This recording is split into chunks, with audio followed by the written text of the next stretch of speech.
Evening and welcome to the April 27, 2023 board meeting. Before we begin, I would like to ask everyone to turn off any wireless communication devices to avoid any technical interference with the microphones and taping of the meeting. A call-in line has been established for the community to hear the meeting interpreted live in Spanish. The number to call is 508-924-5155. Board Member Alvaro Cerrón Ruiz, please make the announcement in Spanish.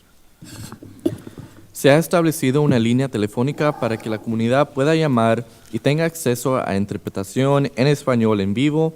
El número a llamar es el 508-924-5155, 508-924-5155.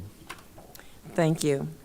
For those who are not able to observe now, this meeting is being recorded and may be accessed for later viewing on the PGCPS YouTube channel.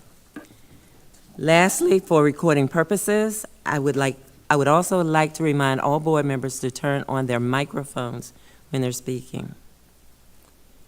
Board prayer, board members Shayla Adams Stafford, please lead us in the board prayer and pledge of allegiance. Let us pray. O God, we pray to administer that which is just in all educational policies, being ever mindful of your guidance, steer us to action with love, wisdom, and understanding. Amen. Thank you. Please stand.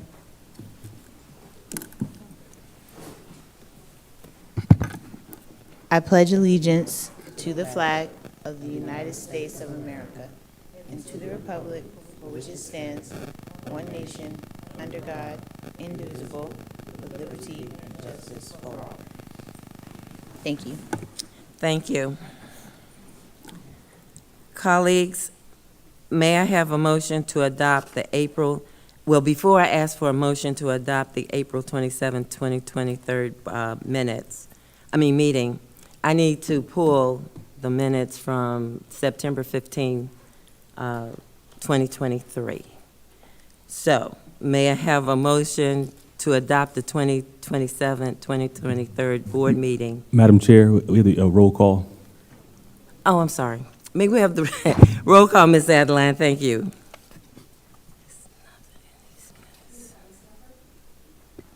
Here. Present. Present. Here. Present. Here.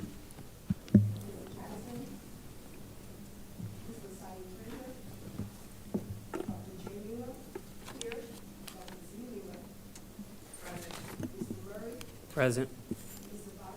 Here. Present. Present, thank you. Now, I would like to pull from the agenda today the September 15, 2023 minutes, because those minutes were acted on during the March 2023 board meeting. So colleagues, may I have a motion to adopt the April 27, 2023 board meeting agenda with the amendment? Point of order. Yes. So it's my understanding that when we adopt the agenda, it's with the amendment that we're removing the September 15th. That's true. Okay, thank you. So may I have Madam Chair, Yes. can we pull 5.4 separately? 5.4? Let me get there. Okay, 5. Yes, okay, we can pull it separately. So we're put 5.4 under 8. I think it's 8.1. Okay.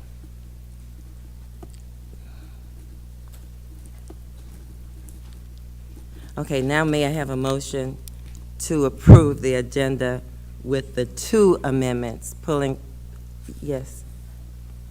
Yes, Madam Chair, I just wanted to see if we could also pull item 7.1 to be discussed separately. Item 7.1. Or we will be discussing that separately? Okay. Oh, the contract, you want to pull For 7.1? 7.1, we'll pull it, we will discuss it individually? Yes, Just double we're checking. gonna Okay, discuss. okay, thank you. Okay, so you do not want to pull it? Okay, thank you. So we have two adjustments to the agenda. 5.4, we will move to 8.1, and we have pulled the September 15, 2023 minutes because they've already been acted upon. So may I have a motion to approve the minutes with those two adjustments? May I have a second? Second. May I have a second? Second. Okay, it's been moved and seconded to approve the April 27, 2023 agenda with the two changes. Is there any discussion? Hearing none, all in favor? Aye. The motion passes.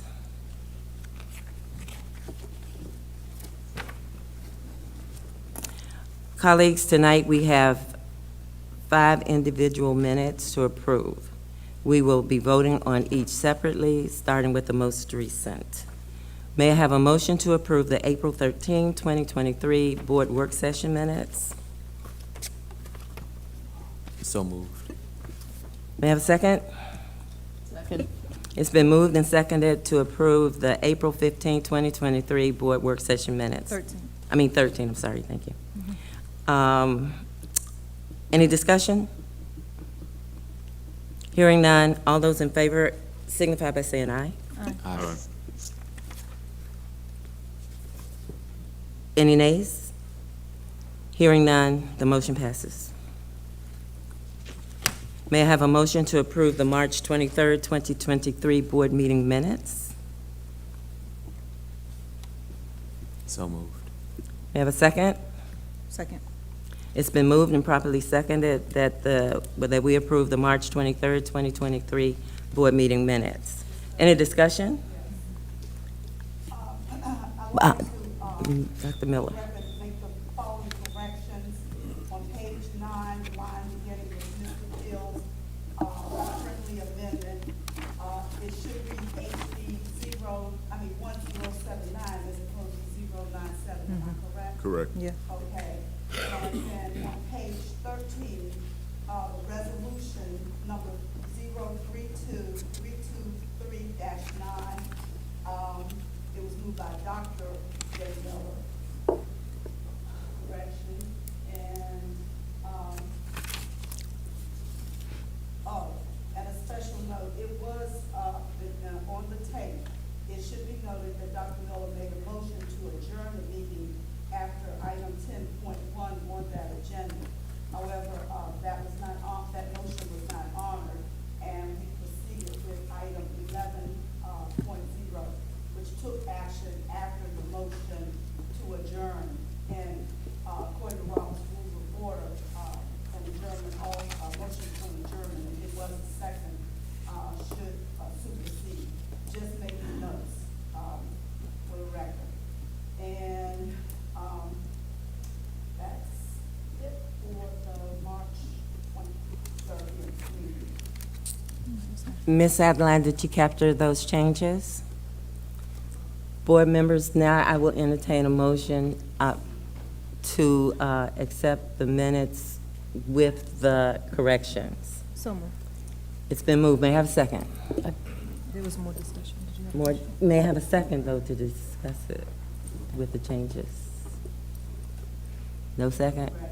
With the correction? I need a second. Second. Okay, now we can have the discussion.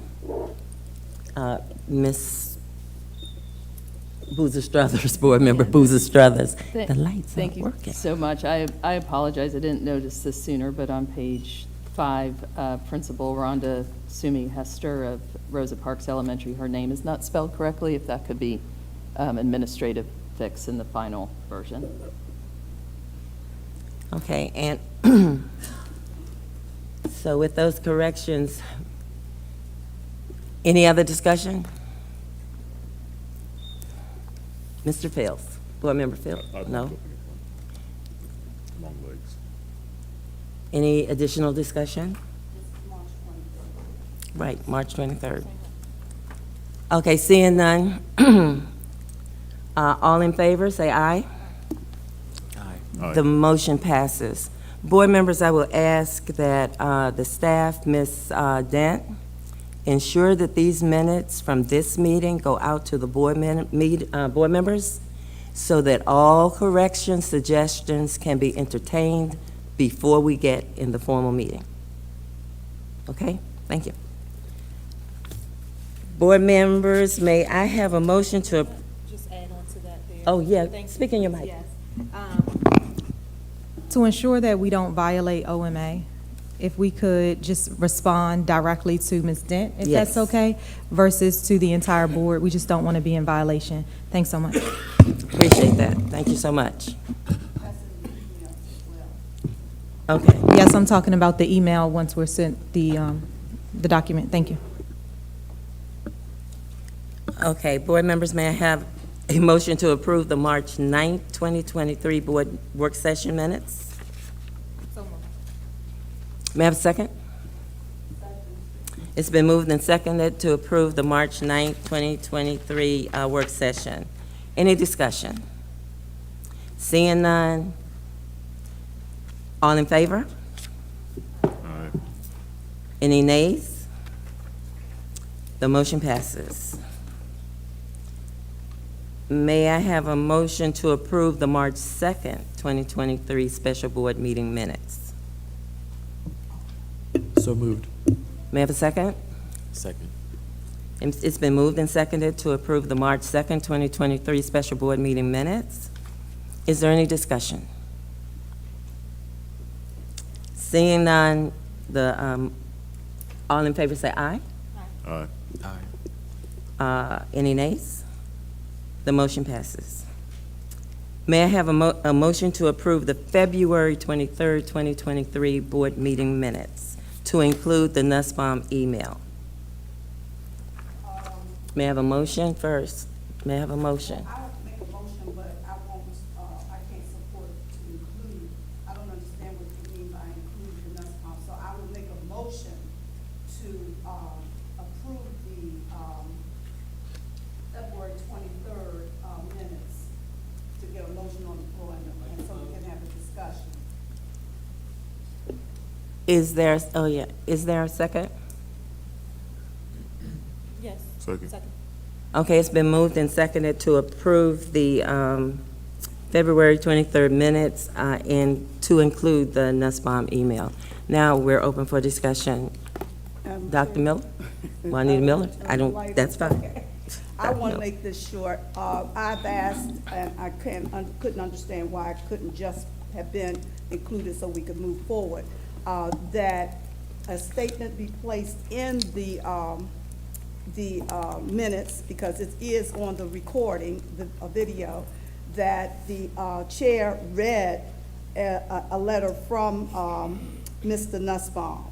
My concern, I'd like for that statement to be added to the February 23rd minutes, and then you can attach that document. All of us received that document. However, when the chair read that document, it was a part of a 157-page document that we had received the day of the meeting. And many of us had not had an opportunity to read that. That is why it's important to include this statement that the chair read a letter to Mr. Nussbaum. I'd like to have that put into the February 23rd minutes. And You I'm have not 3 finished. minutes. You have 3 minutes. Huh? You have 3 minutes. Okay. I want to also, I hope that the board will approve to put that in the minutes, because it has to be noted that the chair misrepresented that letter to the public. That letter was in the video, and at that meeting, the chair indicated that this was a communication to Dr. Miller from Mr. Nussbaum, and then that Mr. Nussbaum, and then the chair proceeded to read Mr. Nussbaum's statement. However, it was misread, And the part that was misread was that it was not an educational expense, and the word "not" should be taken out. And that's my concern with that part of the minutes. Okay, are you finished? Nope. Okay, you have 2 minutes. The second part is that while the chair read this memo from Mr. Nussbaum, which was to the general counsel, a communication between them, Dr. Miller was not aware of that communication.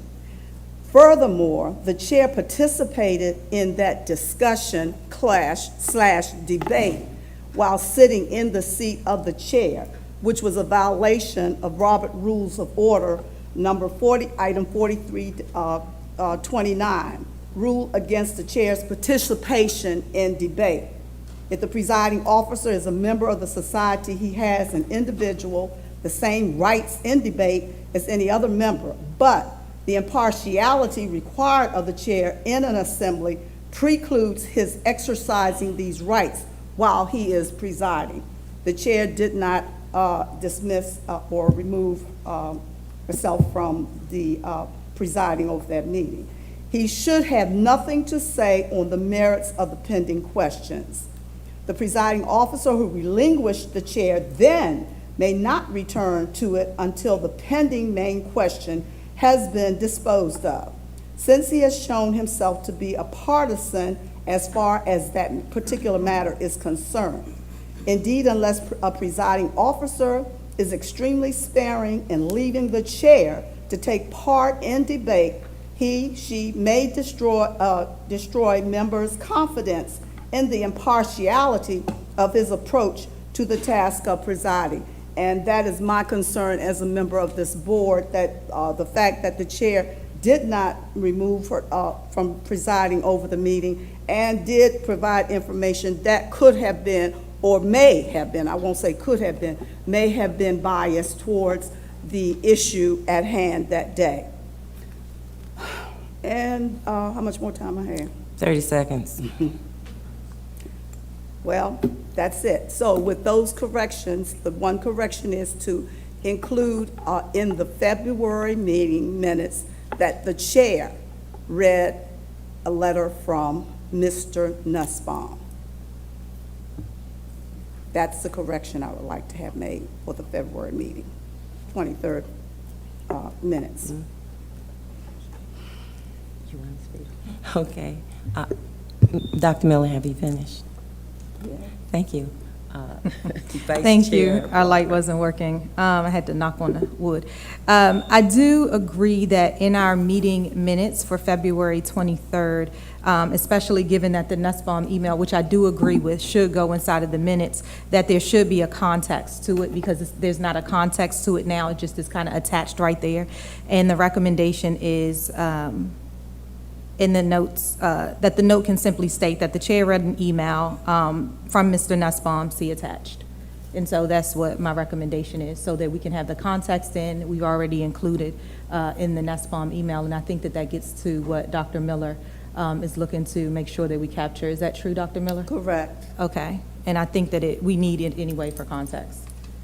Okay, so read that statement again. Yes. Ms. Adeline, she's going to read the Let me statement to find you.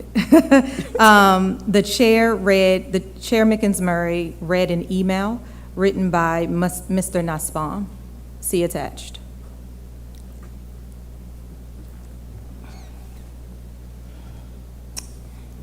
Okay, let me put my glasses on. I can't see the name.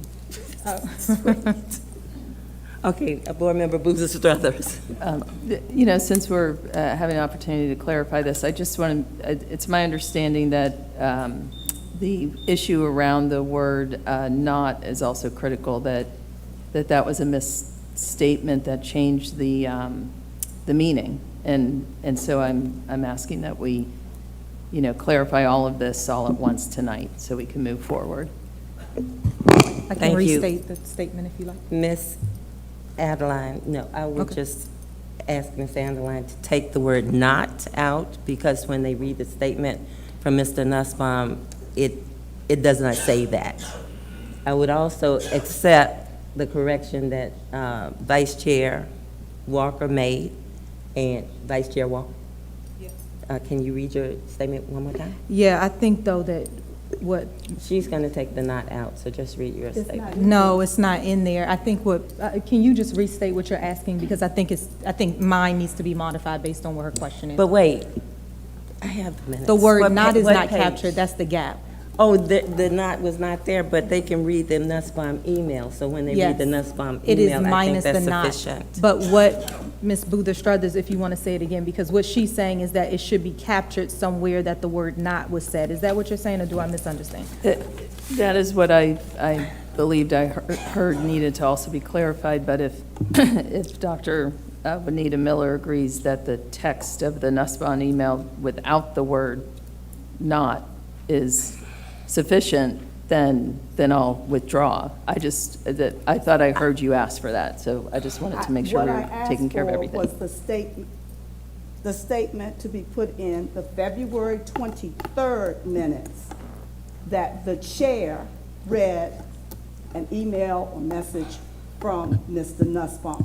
May I finish? Yeah, I'm just acknowledging that this is second round, and you are done, right, Ms. Okay. Boozer Struthers? This is second round for Dr. Miller. Oh, well, that's it, because as of tonight, this is April 27th, when we get the April 27th minutes, the April 27th minutes will indicate that that statement was misread in February. That's what I'm putting on record now. So to go for this motion that I have on the No, floor, it's captured. So that, wait, and they can't. excuse me, you didn't tell me my time was up. You can read the clock. See the clock. For tonight, my ask is to place the statement, the chair read an email message from Mr. Nussbaum in reference to that issue. That's all I wanted for February. When we receive the April 27th minutes, this information will be included in the minutes that the chair misread those, Mr. Nussbaum's message to reflect not. That's it. So the Are you statement done? stands. Are Yeah. you done, Dr. Yes, Miller? yes, Thank yes. you. Yes. Vice Chair, second round. No, I'm all set. The statement is fair, what we You're just did. done? Okay. All right, so there's a motion on the floor to accept the minutes with a statement from Vice Chair Walker and the Nussbaum email. Second. Oh, okay, we have a motion. I Thank thought I made the motion. She did. You It's did. already I made the motion. motion. Okay, and she that's made the not what I motion, and motioned. it's been seconded. Is Wait a there any minute. more discussion? But let's make the motion clear to the public also. It was my motion Right. to add the language that the chair read an email from Mr. Nussbaum. And then the Nussbaum letter will be attached, as you have said. But right With the now, for the statement. sake of clarity, my motion is for the February 23rd, 2023 minutes is to add the statement that the chair read a memo, an email from Mr. Nussbaum. And I seconded it. Yep, Yes, and then Yep. we went into discussion. it's all set.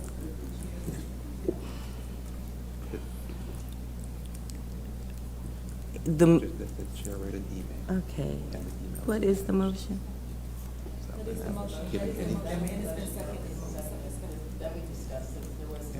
Okay, so the motion was to add the statement with Nussbaum to accept the 23rd meeting with the statement from the vice chair. Okay, Ms. Adeline, did you get that? I appreciate that. Madam Chair. Any more? I see two I'm sorry, go ahead. lights. If there are board members who have questions. There are board members, I'll go right, after the for board members. discussion. I see Board Member Adam Stafford. Okay, and I see Board Member Zipporah Miller. Thank you. I was just getting clarification. So what I'm hearing is Board Member Juanita Miller is asking to add the statement that the chair read an email from Mr. Nussbaum into the minutes from February 23rd. Following that, she made some additional comments. Those comments will be reflected in the April, what date is it today? 27 minutes.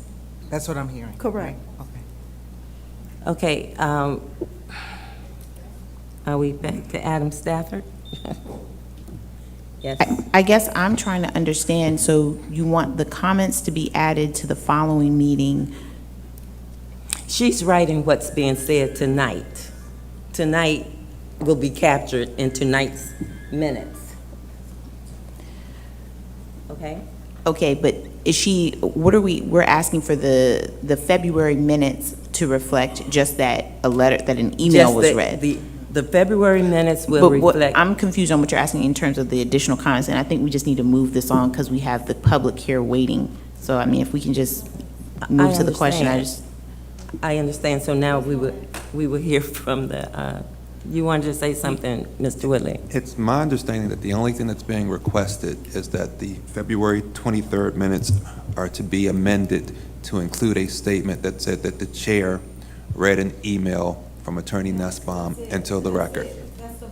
That's, Yeah, the chair read a portion of the email. If you go back and look at it, I did not read the entire, so let's be true with the facts. a The portion. chair read a portion of the email, and I think that's what Dr. Miller has been kind of taking issue with. I think that's the only issue. So the motion is on the floor, It's been moved and seconded. and it's been moved and seconded, and I see, okay, I might wanna don't move see it a to a board vote. member. And I see Jay Miller. You've had 2 rounds. So we would have to take a vote to have a 3rd round. Do you guys want to have a 3rd round? Nobody wants to have a 3rd round. Okay, thank you. So, no more discussion? All in favor of the motion, signify by saying aye. Madam Chair, point of order. Yes, sir. So your board policy, 9366, requires you to do a roll call vote. We can do a roll call. Thank you so much. We'll do a roll call vote. Okay, so call the roll, Ms. Adeline. Ms. Adam Stafford? I just want to be clear, you're saying that it's going to state that the chair read an email or a portion of an email? It was a portion. I know what I read. So what will be reflected in the minutes? That I read a portion of an email, That is attached. and That's that what is it's gonna say. attached. Well, can I ask a question? Madam Chair? I mean, she said. Yes, Dr. Miller. Yes, Dr. Juanita Miller. One question.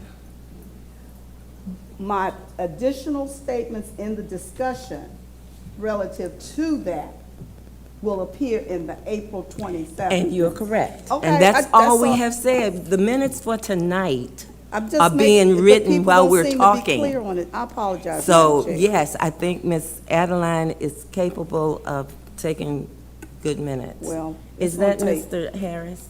I was going to call for the question. Thank you so much. Ms. Adeline, would you call the roll, please? Ms. Adam Stafford? Abstain. Ms. Booth Estrada? Yes. Mr. Briggs? Aye. Mr. Saron Ruiz? Yes. Mr. Fields? Yes. Dr. Harris? Yes. Mr. Jackson? Ms. LaSalle Frazier? Dr. J. Miller? Yes. Dr. Z. Miller? Yes. Mr. Murray? Yes. Mr. Valentine? Ms. Lolita? Yes. Ms. Miggins Murray? Yes. Thank you, board members. We have handled all of the minutes from the backlog, and in the future, all board members will get these minutes to go over prior to the meeting, so that we will not be making corrections, wasting the public's time. Thank you. Thank you. Prolong it. So that the minutes should reflect. It is time for the News break. Okay. Will we now have the news break presentation titled Community Schools, a Priceless Resource?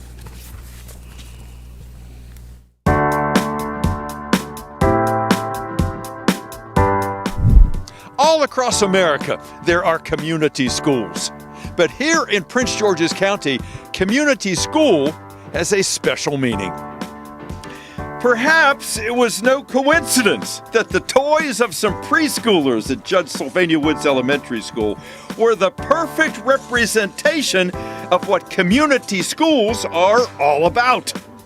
The building of foundations to support families and the provision of wraparound services to make those families' lives a whole lot easier.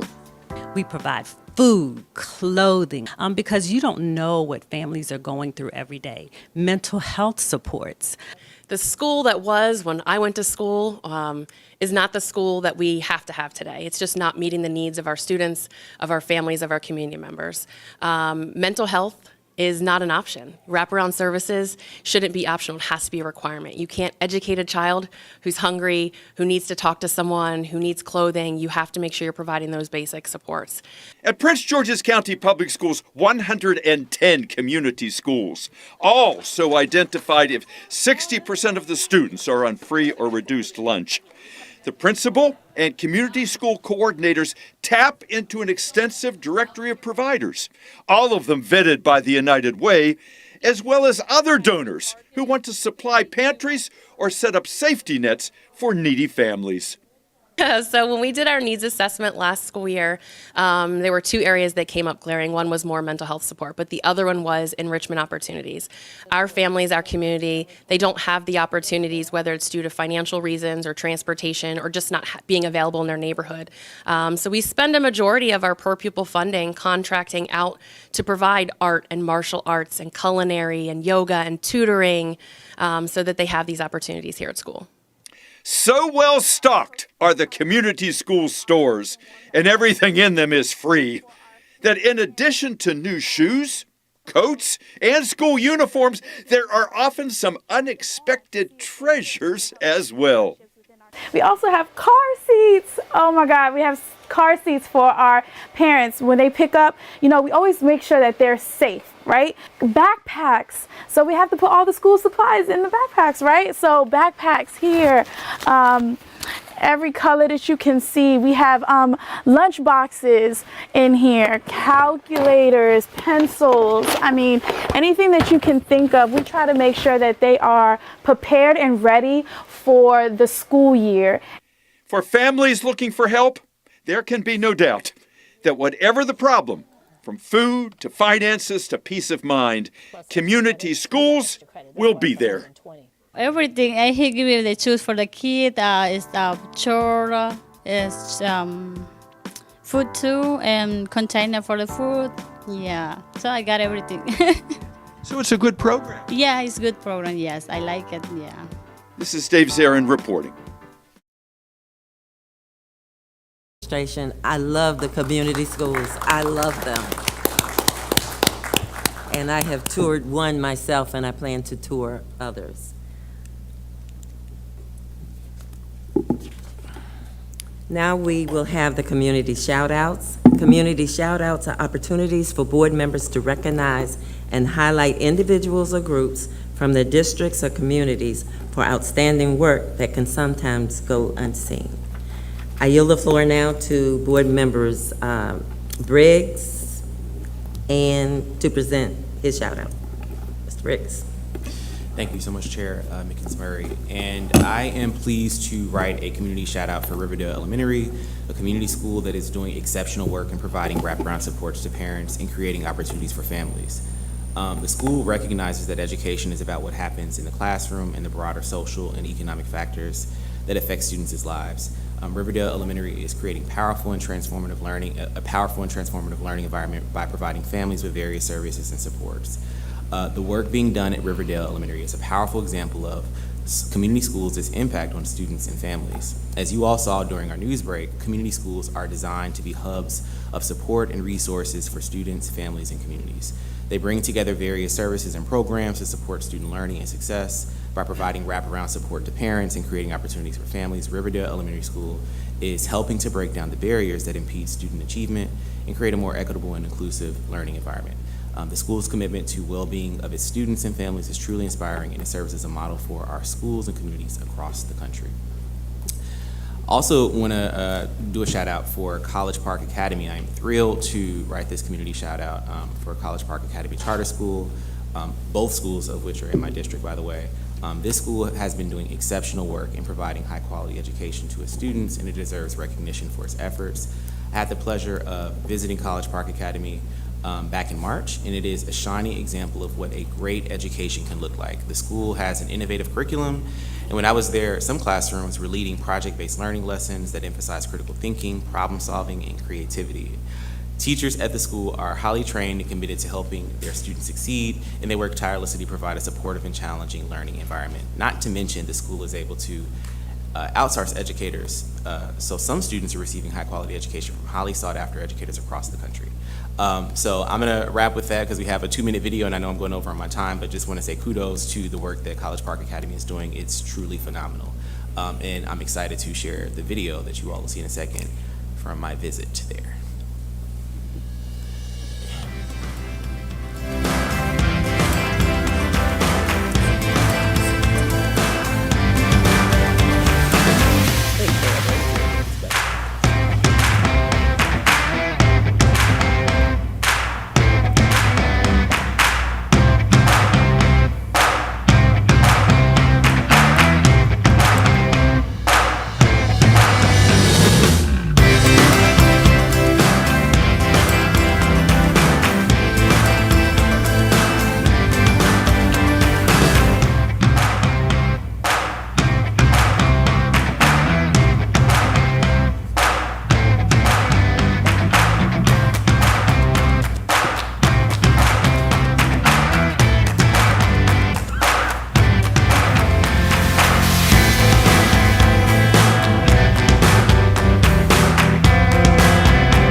Thank you so much. Board Member Adam Stafford. Thank you. And so I wanted to also add on to the community shout out by shouting out one of our amazing partners at Judge Sylvania Woods, which is located in my district, for her amazing work, and that's Ms. Tax Seals for her work as the community schools coordinator there. I believe there's a presentation. Okay. So Ms. Tax Seals was originally from the Philippines, and her mother is from Cambodia, and her father is from Vietnam. They immigrated to the United States and settled in Silver Spring, where she grew up. She's received her associate's degree in business administration, her bachelor's degree in social work, and master's in early childhood education. Right now, she's actually working towards her doctorate degree in human service, specializing in leadership. She's worked with children for over 12 years and has 8 years of case management working with youth and families, providing resources and support to ensure they are successful. As you saw in that video about Judge Sylvania Woods as the community schools coordinator, she's able to work on creating promising partnerships, securing grants and sponsorships, and advocating for mental health services, efficient housing, and healthier food. I've seen her in action, and I'm always inspired by her passion and her creativity in securing and working with a variety of vendors to provide the supports that students need.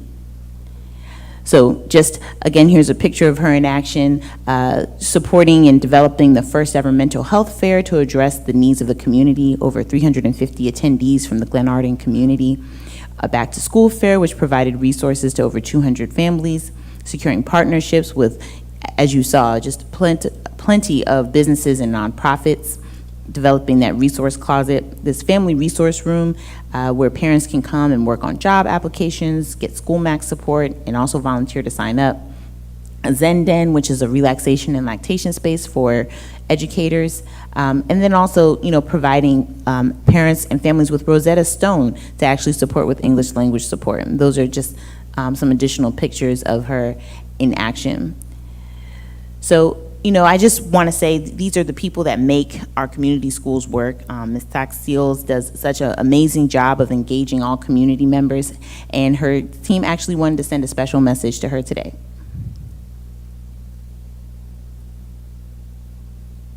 Congratulations, Ms. Tatch. You're a rock star for all the programs that you brought to our school. We appreciate you. Congratulations.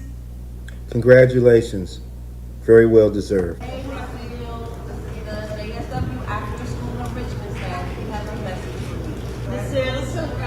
are such an amazing leader.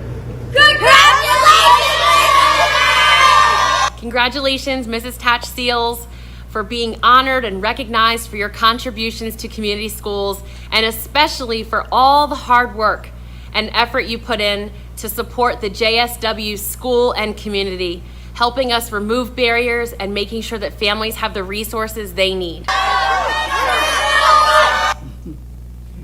Ms. Hatch Seals.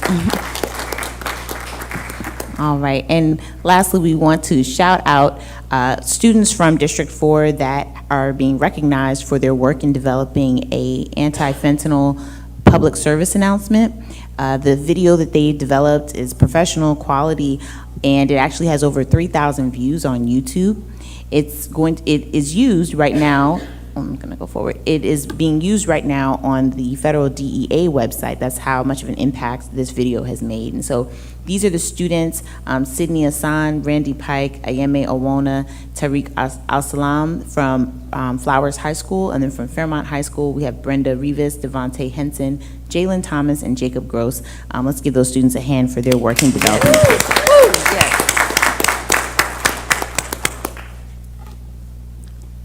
Thank you so much. So as you can see, public, we have students, we have teachers, we have coordinators that are doing great things within our school system. And the school board members within their districts, they're demonstrating to you that they're out and about and that they're seeing what the school system in action. So I commend you, but I will say this. In future meetings, we're going to stick to the 2 minutes and we're going to use the clock. Thank you so much, guys. Tonight, the chair's report to Chair Alvaro. Did you want to take your moment now before I do the chair's report? Personal privilege. After a momentous election, it brings me great pleasure today to introduce the individual that I'll be passing the torch on to on June 30th, 2023. Though it's a little early, y'all still got me for a little bit. Please join me in welcoming the 2023 to 2024 Student Board Member-elect, Ms. Rain Rivera Forbes.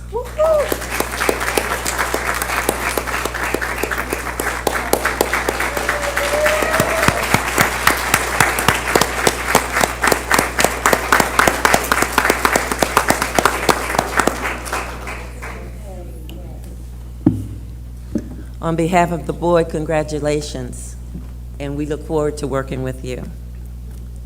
Now we will have the report of the chair. According to the Centers for Disease Control, approximately 1 in 36 children in the United States is diagnosed with autism. Autism is a developmental disability that affects a person's cognitive abilities, speech, and social skills, to name a few.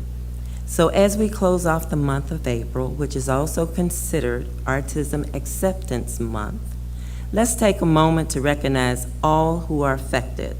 Individuals with autism face many obstacles related to education, employment, and health care. We will continue to address the disparities they face and assist these persons with providing the tools to increase productivity, clearer communication, and considerable independence. We celebrate their accomplishments, embrace and support all those living on the autism spectrum. To our educators, we acknowledge and thank you. You all work tirelessly and dedicated so much of your time, energy, and efforts to assist our artistic students by helping them navigate our academic environment with love and commitment. Thank you all. On April 1st through 3rd, 2023, myself, Vice Chair Walker, and several board members attended the National School Boards Association Annual Conference for Education Leaders. It provided an opportunity to network with other school boards across the country while learning some strategies to move our transformative education goals forward. We were honored for our own Prince Georgian Miss Virginia Makata Jacobs. She is now at the National School Board Association's Deputy Executive Director of Prince George is Proud. Let's give her a hand of applause. Now I applaud the United Healthcare Food as medicine winners. All the winners attended the Academy of Health Services at Prince George's Community College under the leadership of Dr. Daria Valentine. Daria Valentine. Daria, okay, sorry. Daria Valentine. The winners are Sean Manipul, 9th grade, pursuing an Association of Health Science. London Flulan, 9th grade, pursuing an Associate of Arts in Teaching. And Nayonona Nash, 9th grade, pursuing an Associate of Health Science. Great job and keep up the good work. We were there in person, myself, Lolita, the vice chair, and Mr. Burnett and Mr. Dickerson. Our students spoke extremely well. Our students represented us and the Prince George's County Public School System in an extraordinary way. These youngsters, and I think one said she was 14, they stood up, held their own, and made their speeches. And they also walked away with $15,000, so we must, in scholarships. So we must thank the United Healthcare for partnering with the Prince George's Public School System. So let's give those students and the United Healthcare a round of applause. Now, lastly, I say congratulations to the 2023 Gladys Noon Spellman Public Service Awardee, our very own CEO, Dr. Monica Golston, in her absence. She was honored with this award by the Honorable County Executive Angela Alsobrooks at the Prince George's County 38th Annual Women's History Luncheon. And we were extremely proud of our own CEO receiving that award. So let's give her a hand in her absence. Yes. At this time, we will have a moment of silence. Colleagues, I ask that you all join me in honoring the memory of the following PGCPS staff, family, and community members with a moment of silence. Ana Agari Martinez, student, High Point High School. Eduardo Sacido Olmos, student, Duval High School. Angel David Ramos Ramirez, student, Dr. Henry Wise Junior High School. Christian Alexis Romero, student, Northwestern High School. Glenda E. Smith, professional school counselor, Dr. Henry A. Wise Junior High School. Thais Smith, teacher, Roseville Elementary School. Shanita Truesdale, bus driver, Crossland Bus Lot. Yvonne Francis, teacher, Kettering Elementary School. Charlene Cherry, teacher, Dr. Henry A. Wise Junior High School.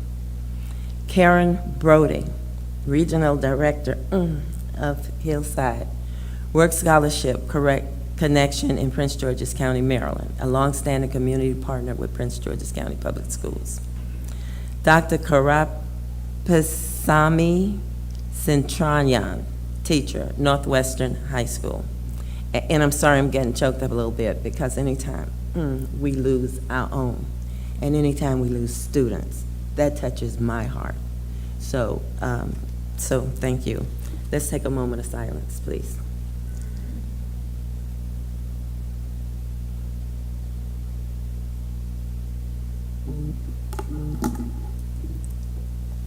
Thank you so very much. Now we will have announcements. Upcoming meetings of the board are as follows. The Parent and Community Advisory Council, May 3rd, 2023 at 7 p.m. The next board meeting will be May 11th, 2023 at 7 p.m. The Academic Achievement Committee, May 16th, 2023 at 5 p.m. The Operations Budget and Fiscal Affairs Committee, May 17th and 31st, 2023 at 5 p.m. Please continue to check the board web page for updates and more information about the upcoming board meetings. We will now yield the floor to Mr. Burnett for the CEO's report.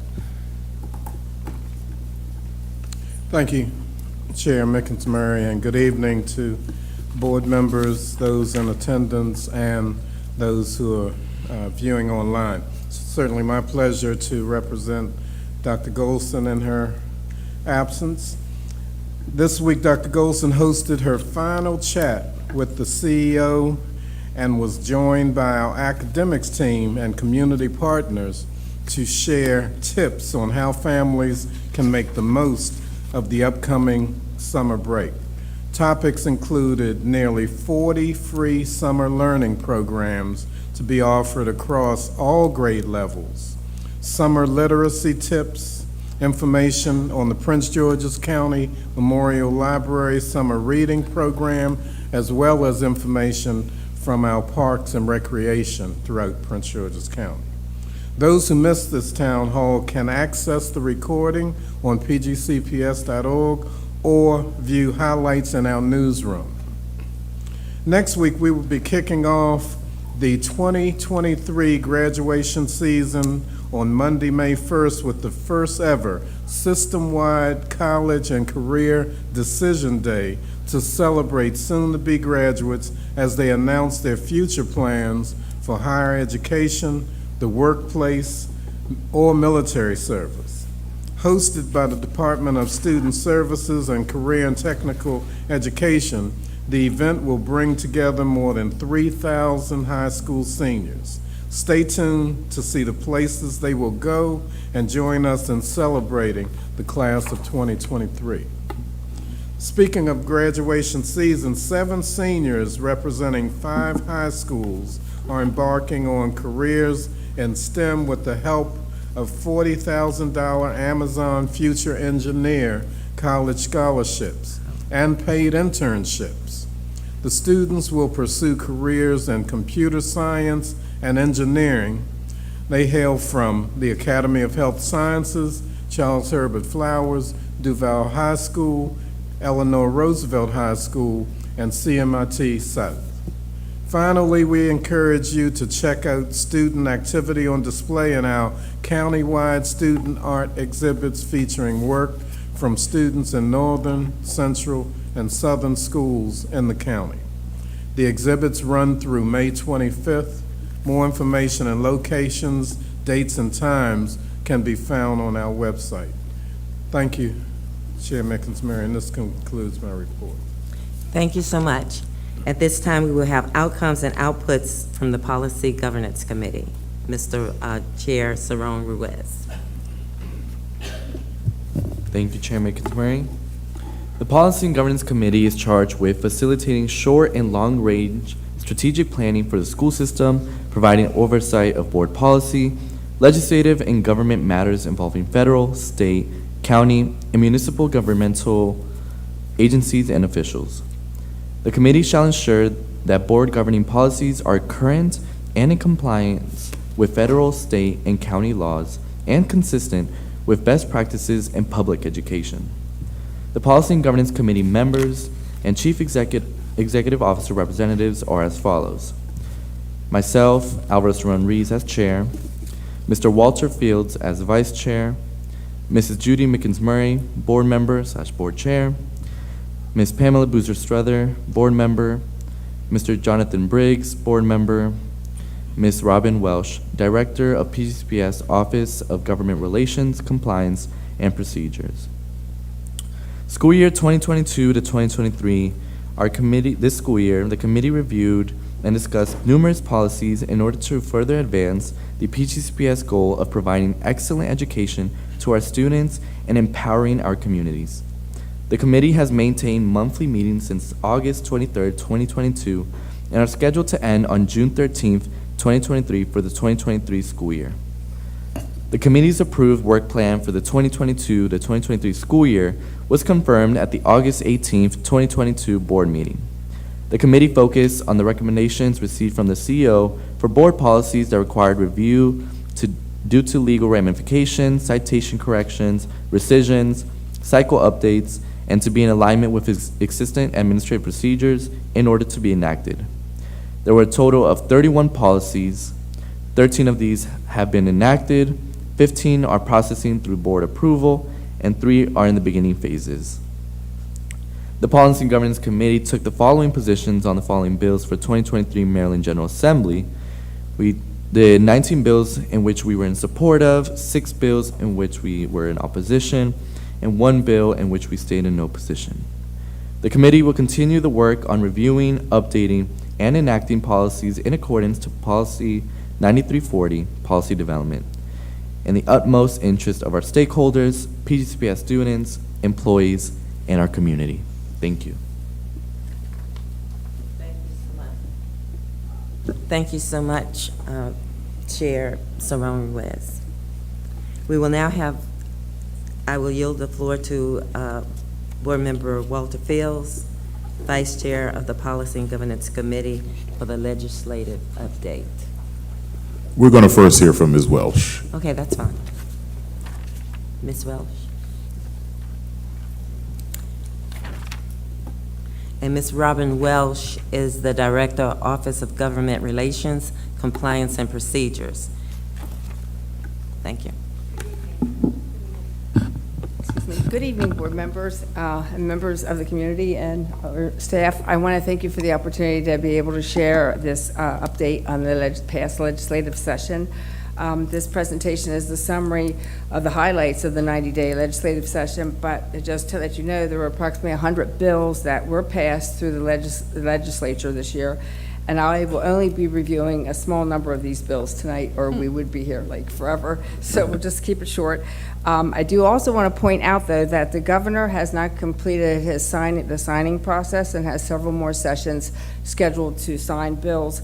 So some of the bills that I might be reviewing this evening could possibly be vetoed before the end of the signing process. So I just want to make you aware of that. So I will go through different sections of like topics for you, bills in each of these sections. The first area is education funding for the FY 2024 budget. And House Bill 200, which is the budget bill, increased total state aid to public schools to $8.7 billion in FY 2024, which is an increase of $704.9 million over FY 2023, and includes $7.9 million in direct aid for education and $768.6 million in retirement payments. It also provides $34.5 million in foundation special hold harmless grants, preventing decreases in state education aid for any local school system. It increases the compensatory education funding by $390.9 million, due mostly to a 33.6% increase in free and reduced price meal student enrollment, which is now being derived. They're using Medicaid eligibility data for the first time. So that's why we see an increase there. And then the other thing is that this bill includes a $150,000 grant for each school system to support a blueprint coordinator salary and benefits. So that's for this bill. I will say, though, there are some challenges that school systems, including Prince George's County Public Schools, will be facing. We no longer will be receiving the benefit of additional funding based on pre-pandemic enrollment counts, and pre-kindergarten funding did see a dramatic funding reduction. Also, due to the repeal of maintenance of effort escalator, counties are no longer mandated to provide up to 2.5% increases in local funding above the minimum maintenance of effort amount. So that's sort of the overall picture for the actual budget. In terms of school construction in the capital budget, House Bill 201 Maryland Consolidated Capital Bond Loan of 2023 includes more than $1.1 billion for school construction projects across the state to build new schools and improve existing facilities, over $485 million for public school construction program, and over $6 million for the aging school program. However, the aging school program will be sunsetting in 3 years. The legislature also reallocated $90 million for the Healthy School Facility Fund from the general obligation bonds to general funds. Additionally, under school construction, House Bill 458, Programs, Approvals, and Administration Alteration, makes the Interagency Commission of School Construction an independent unit of state government, and it also repeals the School Safety Grant Program and the Aging School Program beginning fiscal year 2027. The School Safety Grant Program is a program that we have received numerous grants, like, for example, like putting all the locks in on all of our doors, classroom doors across the system. So that will be, we will no longer be receiving benefit from those grants starting fiscal year 2027. Beginning in fiscal year 2025, the bill does increase state support for public-private partnerships entered into by Prince George's County Public School Board to construct public schools. The increase is from $25 million annually to $27 million. The bill does require that during the design development phase of public school construction project or a major renovation of a public school, a local school board, though, must complete an evaluation of the cost and efficiency based on a 50-year period of using available alternative energy systems, including geothermal, solar, wind, and energy storage, compared to traditional energy systems. It also requires that the board complete an evaluation of energy consumption and systems replacement based on a 50-year period, and of each major piece of equipment in specified systems, and the impact of innovative building designs and materials on energy consumptions, including white roofs and green roofs.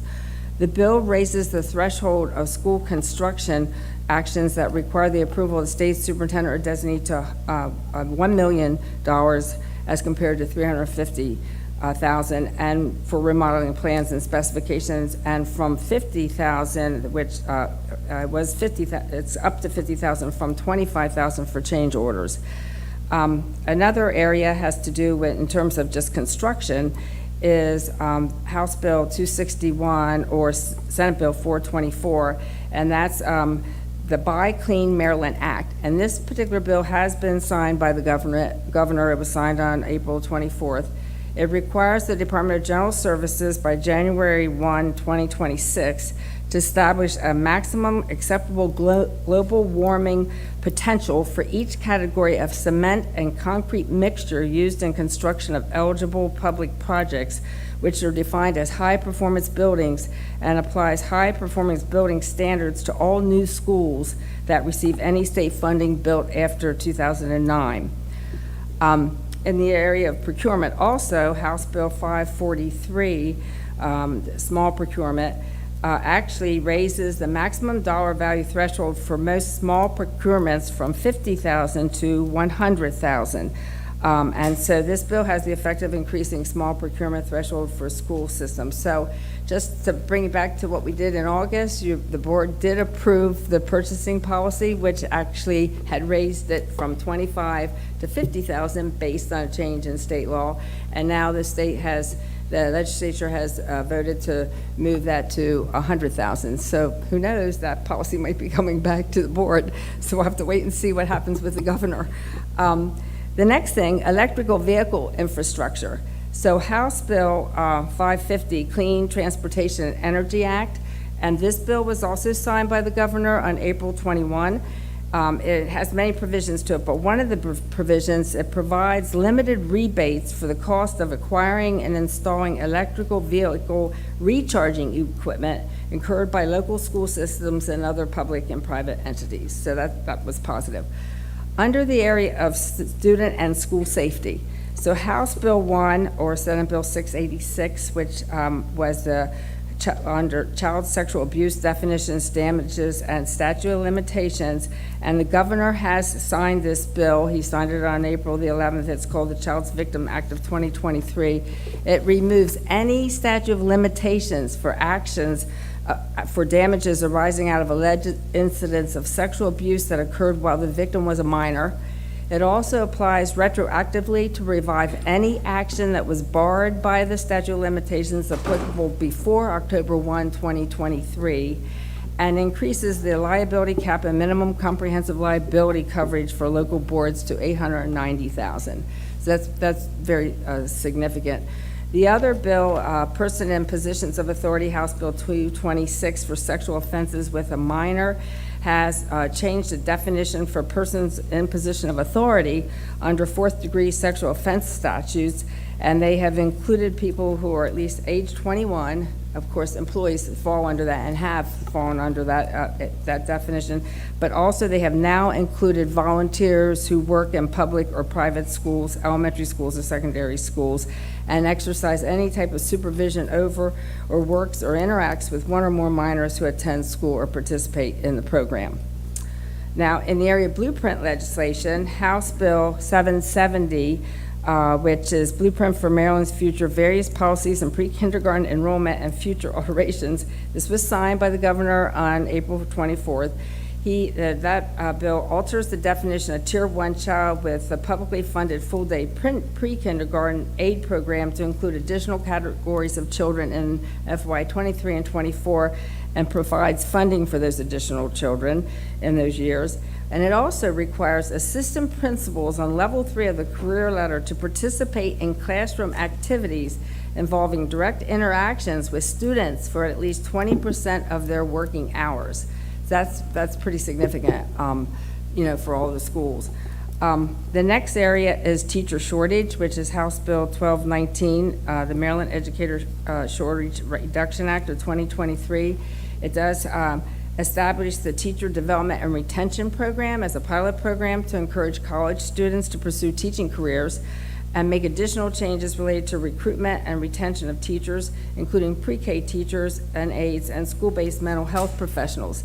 It defers the new pre-K requirements to the 27-28 school year, and it also requires MSD to develop an educator recruitment, retention, and diversity dashboard with data that's provided by the local school system, so that all school systems get an opportunity to see, what's happening out there. Under employee relations, House Bill 984, Public Employee Relations Act, which has been signed by the governor on April 24th, it includes consolidating the State Labor Relations Board, the State Higher Education Labor Relations Board, and the Public School Labor Relations Board into one Public Employee Relations Board. It does restructure the state's rules, procedures, processes, rights, and prohibitions regarding collective bargaining by public employees. And the one thing, when this bill first was presented to the legislature, it included language that made for scope of bargaining, that it would be permissive to bargain both class size and school calendar. And that was a major concern for all school systems, just even from a functionality standpoint of being able to, prepare for the following year. And so with the amendments that went through, they did go through, and so both class size and school calendar continue to be illegal subjects of bargaining. Under the other area, Senate Bill Fair Wage Act, Senate Bill 555, Fair Wage Act of 2023, this one was signed by the governor also, accelerates the increase in state minimum wage rate for all employees to $15 per hour beginning January 1, 2024. And then Senate Bill 828, Family and Medical Leave Insurance Program Modifications. So this modifies the Family and Medical Leave Insurance Program by altering key administrative deadlines. and definitions and components of the program. The start date for required contributions and benefit payments have been delayed by 1 year to October 1, 2024. So that's employer and employee contributions. And then the benefit payments actually do not begin to be paid out until January 1, 2026. The other thing that's very interesting about this bill is that employees will not be required to exhaust their benefits to access these family and medical leave benefits. Under Student Health, House Bill 290, Dental Services Access. So this requires local boards of education to provide notice to the parent or guardian of an enrolled child of the clinical need for the child to receive dental screening within 6 months before the child turns either 6, 9, or 12, and you inform the parents of these children. So that's something that is new that if the governor does sign or does not veto will be a requirement we will have to do in terms of informing parents. The next area has to do with school meals and nutrition, House Bill 78, and it's anaphylactic food allergies guidelines. Now, this requires the Maryland State Department of Education and the Maryland Department of Health to jointly update the Maryland State Health Services Guideline by August 1, 2023, to reduce the risk of exposure of anaphylactic causative agents, specifically major food allergens, in classrooms and common areas. And it requires each local board of education to make a good faith effort to adopt and implement the updated guidelines before the 23-24 school year, but must do so before the 24-25 school year. And it also requires that each public school that must develop a system to disclose the food served in the school and the major allergens that are contained in them. The other bill which has to do with food is House Bill 514, Maryland Meals for Achievement in Classroom Breakfast Programs, and this requires the governor to include in the annual budget bill $12,050,000 for the Maryland Meals for Achievement in Classroom Breakfast Programs. Under special education, there was House Bill 1237, attorney's fees and related costs, and this bill actually authorizes the court to award reasonable attorney fees and related costs, including expert witness fees and costs to the parents of a child with a disability if the parent prevails in a due process hearing. The purpose of it is to resolve disputes over identification, evaluation, or the educational placement of the children with disabilities, and the provision of free appropriate public education. I do want to point out, though, that we already had federal law that required that we pay reasonable attorney's fees and related costs. So we have been doing that if we do not pursue in a due process hearing. However, what this bill does is increase that so that the school system would be required to pay for expert witness fees and costs in addition to the attorney's fees. The other area is, the other bill is House Bill 448, Placement of Children with Disabilities Teacher Salaries. It's called the Teacher Pay Parity Act. This is quite a concerning bill because it requires a non-public school in which a child receiving special education services placed is to pay that teacher the salary that is equivalent to the local public school salaries, and it's supposed to be phased in specified over 3 years beginning in fiscal year 2025. Right now, the school systems and the state, they share additional cost. And the system pays, the state pays 70%, we pay 30%. Ideally, when this bill was introduced, it looked like we were going to only have to pay 20%, but that got taken out of the bill, and so we will continue to pay the 30%. The problem is that the local school board that contains these public schools in their county are going to be responsible for ensuring that putting into their own budgets the cost it needs to be to make sure that these teachers in the non-public schools are getting the same amount of money as the teachers in Prince George's County Public Schools. Currently, right now, Prince George's County Public Schools has 12 non-public schools in Prince George's County. So when they did do a fiscal impact statement, special ed and finance worked on this, it's millions of dollars we're looking at in terms of being able to meet the requirements of this. Now, the governor has not signed it at this point, so we don't know where this will land, but this is an important bill. The other bill, under virtual education, House Bill 610, provides new definitions and standards for short-term use of virtual learning during weather emergencies, the operation of permanent virtual schools established by local boards with the state board approval, and plans for long-term shifts to virtual learning as occurred during the pandemic. And it also requires that virtual schools teachers be members of local bargaining units and that virtual schools not be operated by for-profit entities. And so MSD, based on this bill, MSDE is required to set up a group of people that are going to study the next steps in virtual education and technology in the classroom to give some guidance and direction on how to move forward with that. I did want to bring to your attention that there's numerous bills that did not make it through the legislative session, but one bill that didn't make it through the legislative session, which you as a board had voted to testify against this bill, was House Bill 119, Curriculum Guides and Courses of Study, and our board chair, Meckins Murray, actually was there in person providing testimony. And that particular bill would have required that all curriculum guides, courses of study, resource materials, and other teaching aids prepared by local systems, they would have to be in accordance with what the State Board of Education was saying it had to be. And if the state superintendent of schools had determined that the local board wasn't following every tiny little piece of both the curriculum guides, the instructional materials, then the state board would notify the local board, and if the local board did not make improvements and make the changes within 30 days, they would lose 10% of their state funding. And then if they didn't do it after 30 days, you have 90 days to correct it, and if you didn't do it after 90 days, you would lose another 10%. This bill did not make it through. It was through the legislature, so we don't have to worry. But it was a bill that you had all decided to oppose and testify, so that was excellent. I will say that, and that's the end of all the bills I'm going to share this evening, but there are many more out there to talk about. I do want to let you know that after the completion of the governor signing or vetoing the bills, has gone through this process, then our office will be conducting in-depth analysis of each bill to determine what are the implementation requirements for the different divisions and departments in our school system. So that is it. So thank you very much.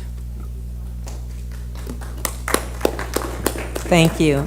I see lights, but do you want to ask questions now, or do you want to wait for the rest of the presentation from the Policy and Governance Legislation group? I just wanted to ask Mr. Welch, but I mean, I can wait. Okay, then let's have Mr. Fields. Okay, and I will be brief. Thank you, Ms. Welch, Right, and thank you, Chairman Cerrone Ruiz, for leading us through this year and a very productive year in the Policy and Governance Committee. There were a couple of bills that had a direct impact upon the Prince George's County public school system. And the bill that Ms. Welch referred to, HB 119, is sort of part of a pattern that we're seeing across the country of intrusion on the local autonomy of school districts. And it's something that we need to be cognizant of, that all across the country we're seeing efforts to diminish the authority of local school districts, whether it's by a state legislature or by a county board. So this past legislative session, there were two bills that are still sitting on the governor's desk awaiting his decision. One was HB 437. We wrote a letter to the county delegation chair in opposition to parts of this bill. The bill includes provisions that changes the title of the CEO of Prince George's County Public Schools to County Superintendent. It establishes the Office of Integrity and Compliance and authorizes the Prince George's County Council to appoint an integrity and compliance officer who will lead the new office, but it does leave intact the existing Office of Internal Audit. And for the public's understanding, this bill was specifically targeting this school district. We now have multiple layers of audit oversight on this school district. We have a state inspector general. We have our own Office of Internal Audit. We have this new county office. And we need to understand that part of, and we really need to look at Maryland law about this, we are beginning to see our public school district being managed in a way that the people you elected will not be managing it. And this is a real backdoor way into controlling the finances of this school district. So we need to be clear about that. HB 1079 was also passed, and it requires the County Board of Education to retain legal counsel and pay certain counsel fees and expenses incurred for defending a member in litigation involving a member's service in the member's official capacity on the county board under certain circumstances, if it was determined during the course of litigation that the member was acting within the scope of the member's authority and without malice and gross negligence. The bill also expands the voting rights of the student member of the board. And when we were at the National School Boards Association, our student member of the board represented this district in an excellent way. And we should applaud him for that. We're one of the few school districts that our student member of the board has voting rights. And we're probably the only board in the county whose student member chairs one of the most critical committees on a board of education. So we're doing something right in terms of our student member of the board. That bill, HB 1079, also states that from and after December 7th, 2026, it increases the annual compensation of the board chair to $30,000 and board members to $27,000. And it mandates the establishment of a board audit committee. So with that, I will just say that the Policy and Governance Committee did its best to monitor legislation as it came through. We were proactive in addressing those bills that we thought were harmful to the school system. We provided testimony in writing. The chair of the board testified in person in Annapolis, and we were very diligent in making sure that we protected the interests of the school district. Those two bills, as I said, have not been signed by the governor. We suspect that they are being reviewed by the Attorney General. So we should know something in the coming days of whether or not the governor will sign those bills. With that, that's all that I have, Madam Chair. Thank you so much. I think this has been a thorough presentation from the legislative group and under your leadership, Chair Saron Ruiz. We appreciate that. Thank you. Now we will entertain questions. And I think we're going to Dr. Miller because she was first. Dr. Miller?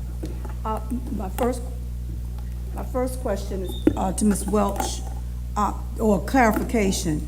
Are you saying that teachers in non-public schools will now get the same salary as the general ed public school?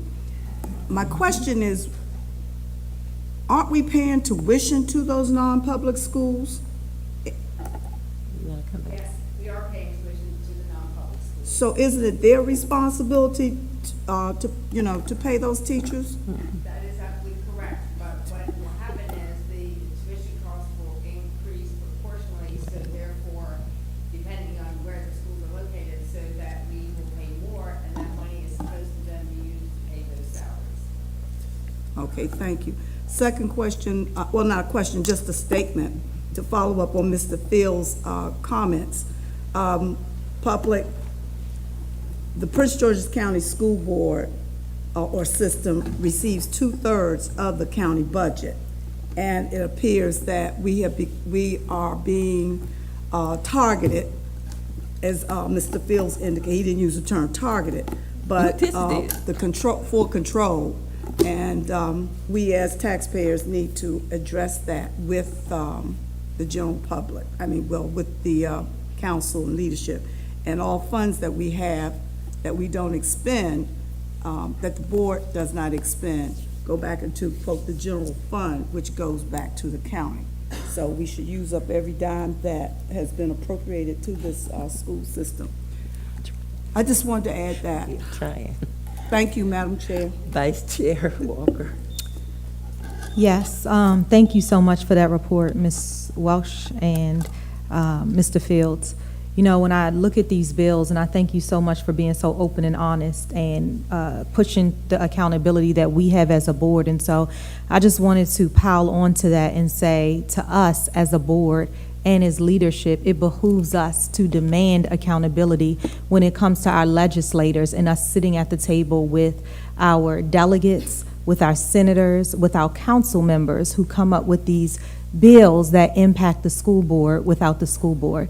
And so I believe that this is the dawn of a new day. I believe that this year, during this legislation, we've had an opportunity to come forward. Thank you to the committee, the legislation committee, to be able to articulate where the gaps were and what the impact was. So I look forward as we come back for the fall and even in the summertime. I know we're doing things in the summertime, but to really take a look at these bills in depth and understand what we want at the table and then what we want to look different as we move in, because now we've created partnerships and those partnerships need to work simultaneously for the best interest of our scholars and to maintain the autonomy that we are here to do. We are professionals and we are here to make the best decisions for our districts and for Prince George's County Public Schools. And so I just want to make sure that as our legislators, our partners, listen in, that they know that we are looking to be partners as we move forward, and we will demand that accountability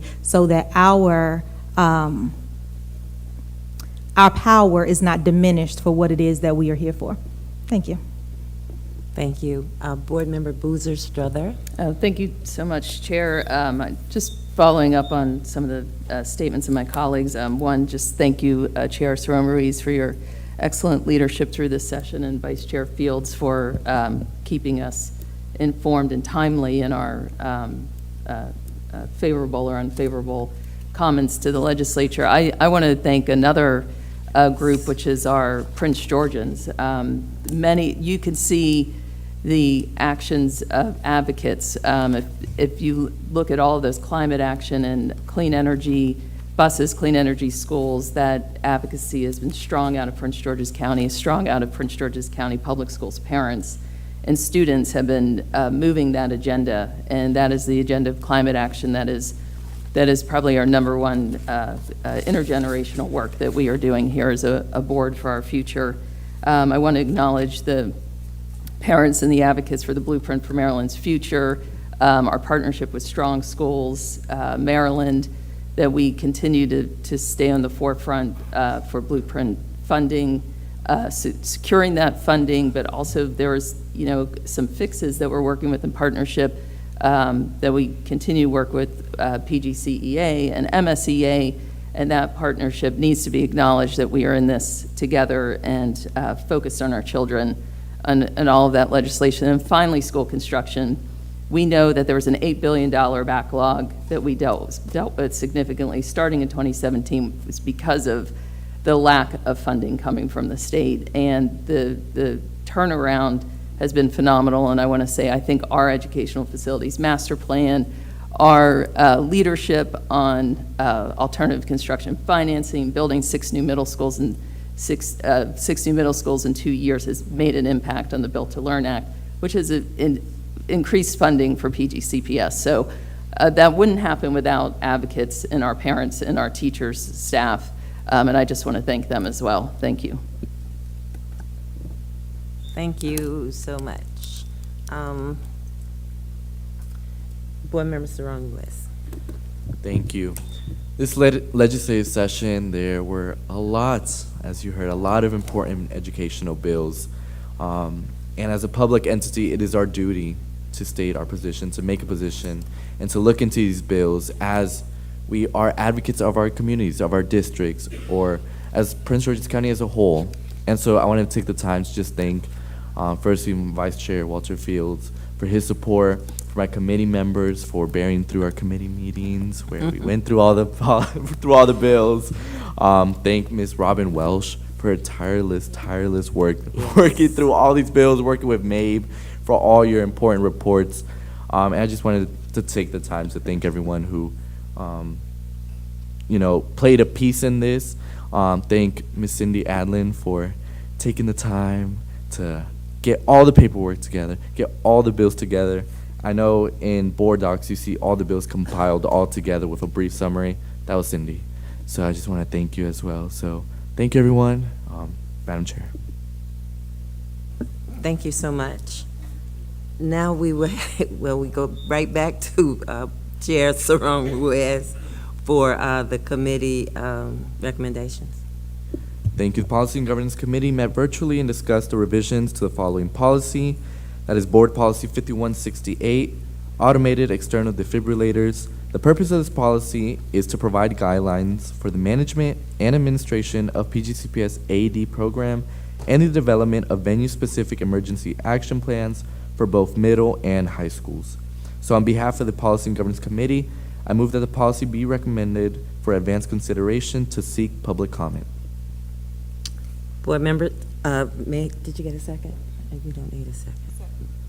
Okay, it's been moved and seconded, but I don't think we need one. Is there any discussion?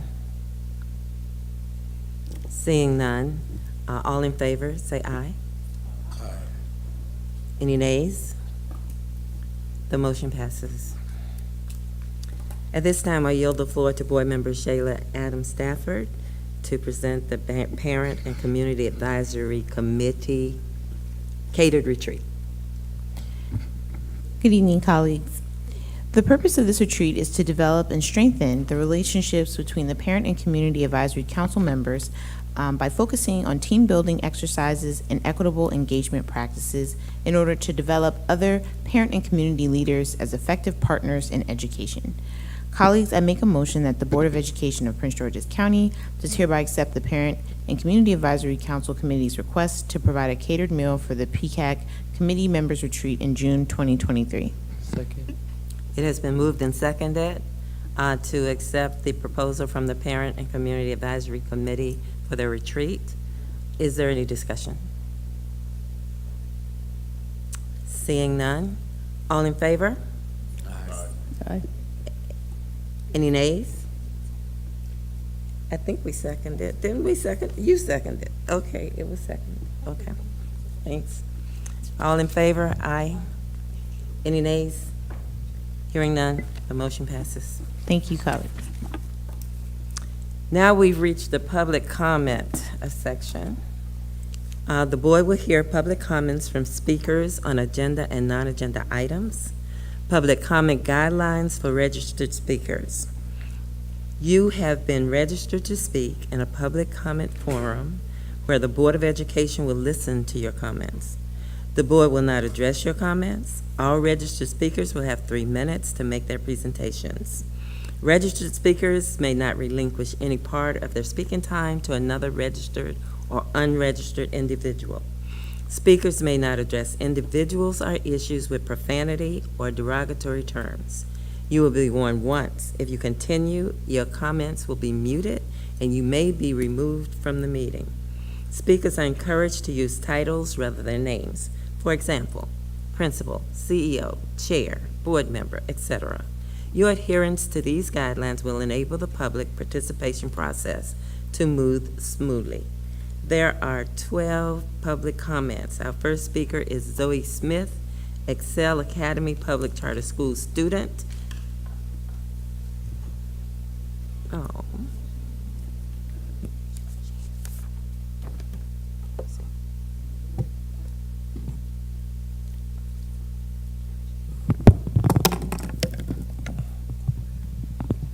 Hi, my name is Zoe Smith, and today I will be telling you. Hi, my name is Zoe Smith, and I'm in the 4th grade at Excel Academy in Mrs. Henry's class. Today I'll be telling you about why we should keep our Excel Academy open. The first reason is everyone is kind and nice. For example, when I first got to here in 2nd grade, I had no friends. I didn't know anyone. But I started to feel welcome because of the kindness and love of the Excel Eagle family. I felt loved and didn't have to worry about being alone. The second reason is the Excel teachers are known for their knowledgeability and funness. For example, when I need help with my work, I can ask the teacher for help. Also, when I'm sad, I can talk to a counselor. Then I start feeling better. The teachers also let us do group work, and it helps us work together and be problem solvers. The final reason is that we do fun activities that help us better understand and learn in and out of class to prepare us for the real world. Like when we went on a field trip to an old colonial schoolhouse and did school there like in the 1900s. We also went outside and looked at the sidewalk to learn about erosion. We will have an Oreo party soon to end our lesson on the Oreo writing strategy that we use to help us write our opinions as claims. These are some of the reasons why we should keep Excel Academy open. So let's keep a sky for the Excel Eagles to keep soaring in. Thank you.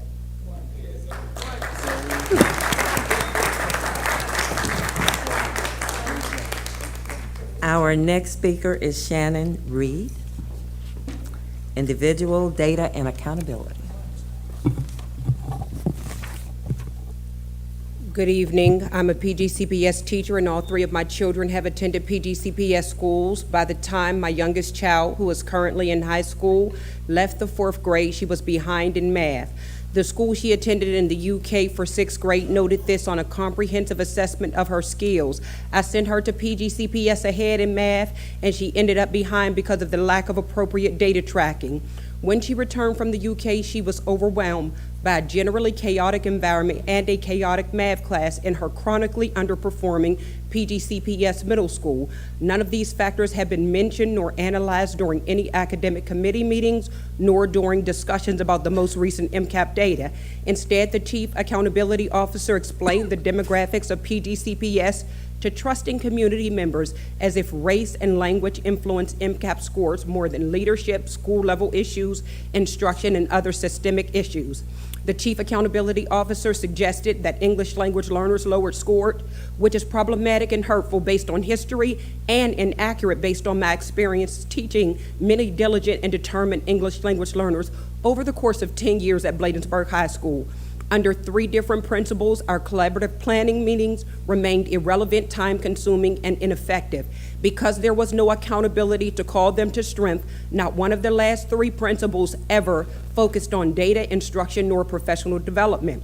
Although I earned 2 master's degrees in literacy while there, many English language learners were assigned teachers who needed support and development. Instead, constant simpleness, pettiness, and foolishness made every single year at Bladensburg stressful, including my last year under the new principal. This is why most of the counseling department, many other teachers, and I left.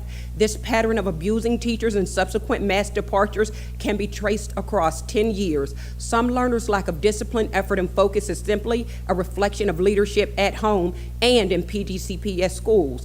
PGCPS can influence what happens in schools by focusing on creating and implementing a process for leadership training, focusing on addressing abuse, stagnation, and corruption, focusing on building teacher efficacy with a world-class professional development model, focusing on sound instruction and instructional practices, focusing on establishing effective data tracking and analysis for all K-12 students, and finally, focusing on changing every approach to teaching, learning, and administration that creates strange stories about vulnerable people. Students' God-given identities do not ever explain negative trends in data. PGCPS is fully capable of doing the hard work of real data analysis and telling the truth about the work that needs to be done.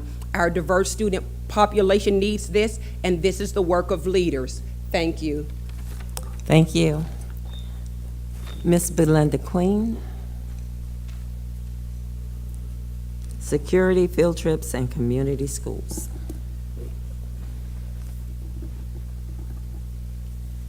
Sorry about that. Got kids, they want you cash after money. Okay. I'm not ready yet. Wait a minute. Wait till I start. Your time has started. Your time has started. Okay, when I talk. Okay, let's go. Good evening, Madam Chair, Vice Chair, board members, staff, and to our wonderful public and Prince George's County Public School family. I am Belinda Queen, the only queen, your former board member for District 6. Where's my District 6 board member? Second time he has not been here. Yes, Brandon, I'm calling you out. First, I would like to thank you all for your thankless service, and I know how stressful your service can be. I start with it saddens me to see that decisions that board members make can be easily changed with a legislation bill This truly shows how powerless your positions are in representing the voice of our community members. All these sideshows and meetings are on YouTube Media, and many locally and nationally watch them, and they can view them anytime. Just remember, these historic minutes and videos are documents that will be long available by media even after most of your terms. Down to the business of putting our kids first in education. School safety is important, and I ask that you look at adding school security items in your budget, like gun detectors detectors for guns, cameras that detect guns, hand wands that detect guns, and medical detectors. Too many guns have been taken out many schools and students in our area. I ask that you really look at this and putting this in our budget for the upcoming school year for the safety of our children. Next, on scholar field trips at all schools. I'm grateful to say Walker Mill and John Bain do a lot of trips with a lot of our scholars, but some schools like William Hall does no field trips. We need to look at why certain schools are not doing field trips. Each of our students deserve a fair and quality education and to be able to go on a field trip. So I ask that as board members, you look into this, because every student across the board needs fair, equity, and quality in being able to go out and enjoy field trips. Community schools, so many different and great opportunities as you've seen on the video tonight in our community schools, which I really love, but we don't get the word out. We got to do better in getting the word out, and we also have to get the environments a little better in our community school. Our community schools are awesome, but they're still not opening up to be customer service friendly, where parents and residents and community members can come in and do things. So I actually look at changing and updating the volunteer and assisting to make sure it's opening for people to be able to go in and to be true community schools. Community members are concerned about the electric charge vehicles that was talked about being put at elementary school for safety reasons. They're thinking it is not as safe that anybody can come up to our schools and charge their cars, especially when we have too many perverts out on the rage. I want to thank each of you again for your thankless service. I want to give a special shout out to our student board member and Dr. Golson in her absence for your tireless service. As I served under her leadership, we got so much accomplished in the first couple of years, and even in the midst of pandemics through collaboration of one-on-one. Lastly, since my clock is going up, Dr. Fawcett, check your email. I sent you something on members Thank of you so much, Ms. Queen. Well, check your email, okay? I just want to say that, check your email about the people in Wilburn are upset about Walker Mill Middle School. So that's very important. Again, thank you for your time and attention. Our next speaker is Ms. Phyllis Wright, William Hall PTO, Security, Field Trips, and School Environment.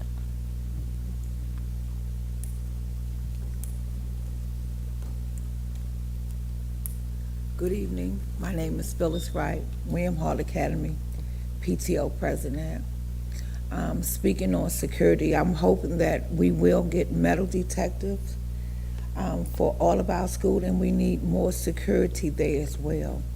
I'd like to thank each and every board member who have served, to know that you all can vote no in the Senate, can overturn it.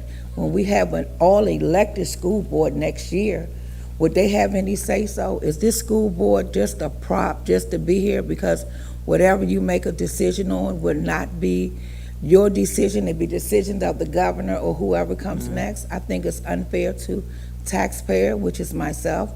I'm a proud parent of two beautiful daughters who is in Prince George's County Public Schools. And I like to know that we do have a school board, but just to find out that any given time that whatever you all decision makes will be overturned. I call it the Dr. Miller law, because I figured she would do that to me, but it's okay. Because it was just for her to pay her legal fees. I don't think that we should. I hope the governor is watching. I am a taxpayer and a parent, and I think it's wrong for anyone to overturn the state of Prince George's County Board members. When they said no, no should mean no. Not your friends go down there and slide a bill in at the last second and everything is supposed to be okay. So it goes to show the public, like she said, we can watch each and every board meeting from day one, since we can't call their name, was on this board, and all of the ruckus started.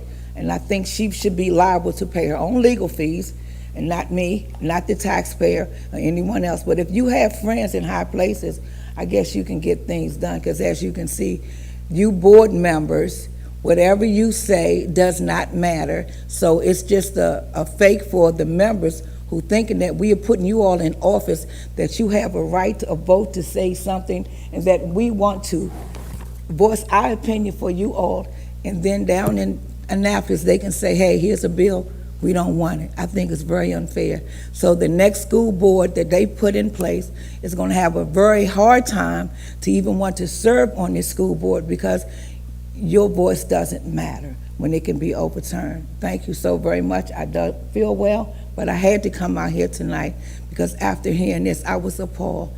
You all, God bless each and every one of you all, and God bless the next school board that comes after you all, because it's gonna be something. I like to see it. Have a good night. Thank you so very much. Our next speaker is Jenny Quintanelli, individual, conclusion of the autism program at Paint Branch Elementary School. Is Ms. Quintanelli here? I don't see. Okay, we go to the next person. Mr. Daniel Del Palago, I think. Individual, unsatisfactory response to physical attack. Good evening. Picture leaving work, singing a song, feeling pure joy, and a disgruntled coworker attacks you because they don't like the song. Picture reporting this to your boss and you hear no answer. When you see them in person, you get the runaround. They say they will follow up with you the following day to discuss next steps, and they never do. You follow up with them via email, and you stop by the office to talk with your boss, and still nothing.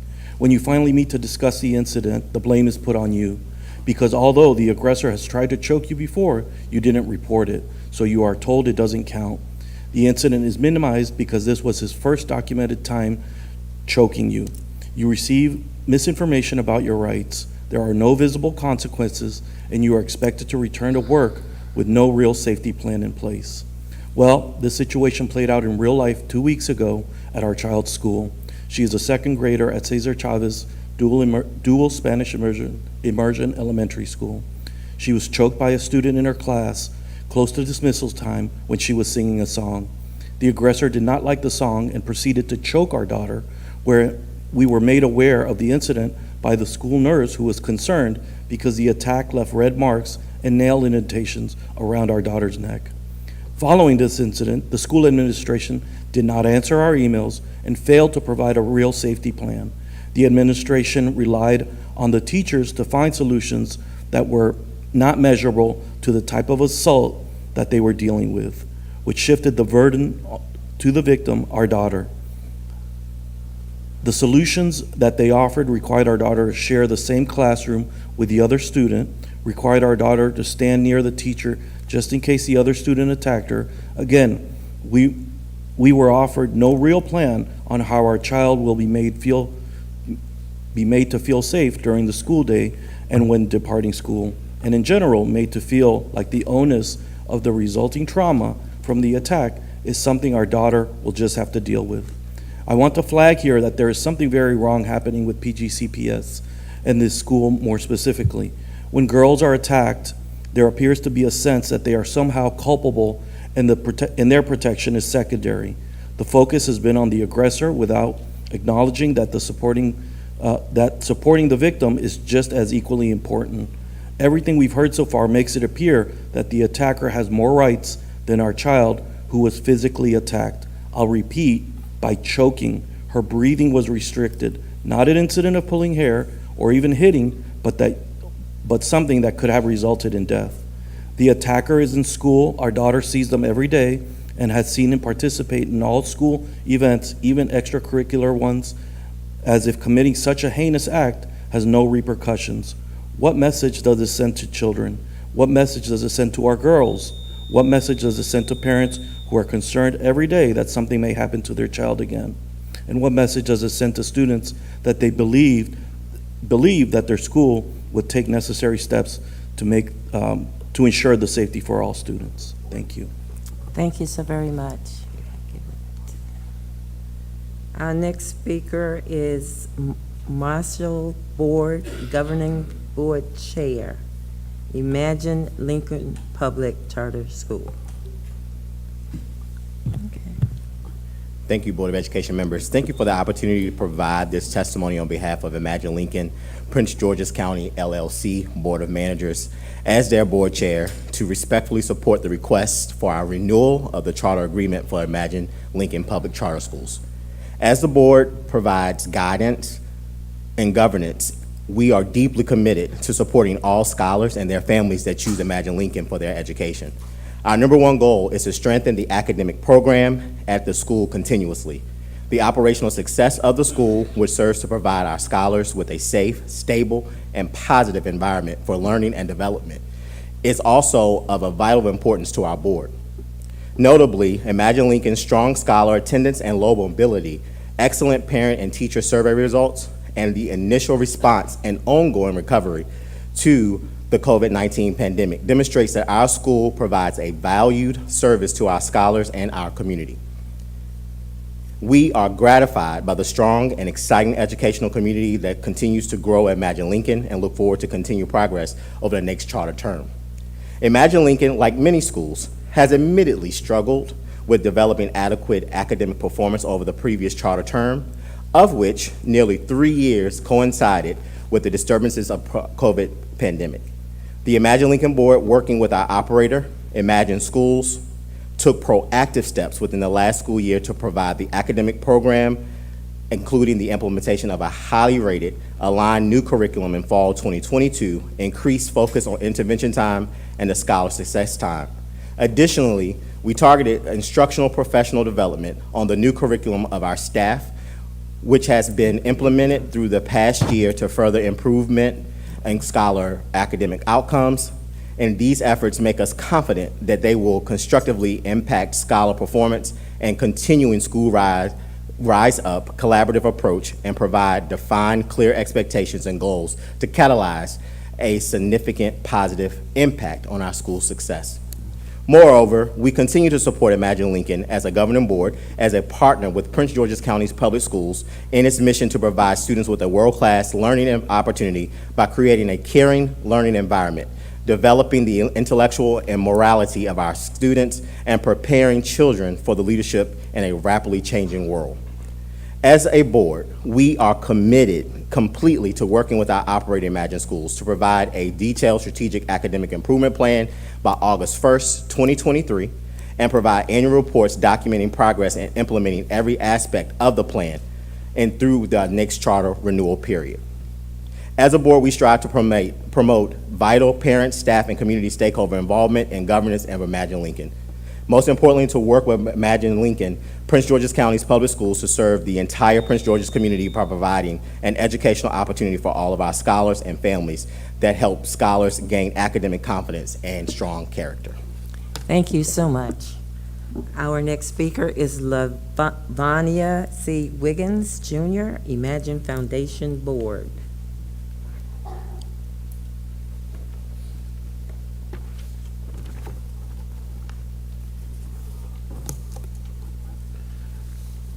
Good evening, Board of Education members. As the Vice Chair of the Imagine Prince George's County LLC, I want to express our sincere appreciation for Prince George's County Public Schools' ongoing support and partnership. Imagine Foundations at Morningside Public Charter School has served the community for nearly 12 years now, and we are proud of the school's positive impact on our scholars and their families. I provide this testimony to respectfully support the request for renewal of the charter agreement for the Imagine Foundations at Morningside Public Charter School.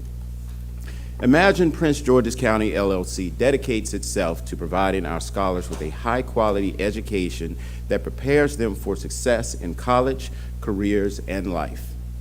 We are honored as a board and as a partner with Prince George's County Public Schools to support Imagine Morningside's mission to provide students with a world-class learning opportunity by creating a caring learning environment, developing the intellect and morality of our students, and preparing children for lives of leadership in a rapidly changing world. The primary goal of this mission is to continually to build the strength of our academic program.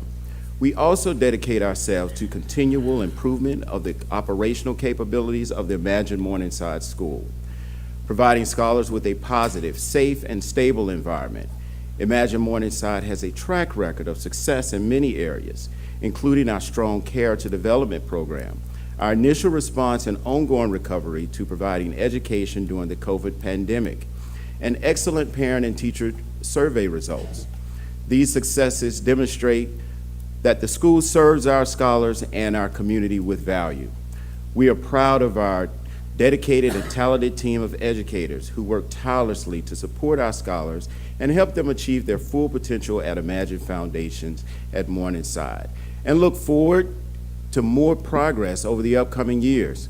We fully understand the challenges Imagine Foundation at Morningside has faced with developing adequate academic performance over the previous charter term, nearly 3 years of which coincided with the disruptions of the COVID pandemic.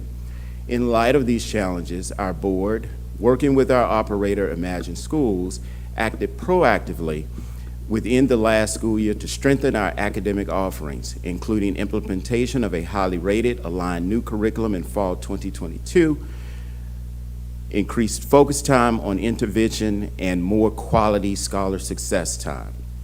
Additionally, Imagine Morningside implemented targeted instructional professional development for staff concerning the new curriculum to support and strengthen the academic outcomes of our scholars. These efforts, along with our Community Rise Up school-wide collaborative program, will continue to impact scholar performance positively. We see these defined... Excuse me, Yes, sir. Mr. Yes, ma'am. Your time has expired. Thank you for your consideration and support of Imagine Foundations at Morningside. Thank you so much. Ms. Latanya Southern, Principal of Excel Academy Public Charter.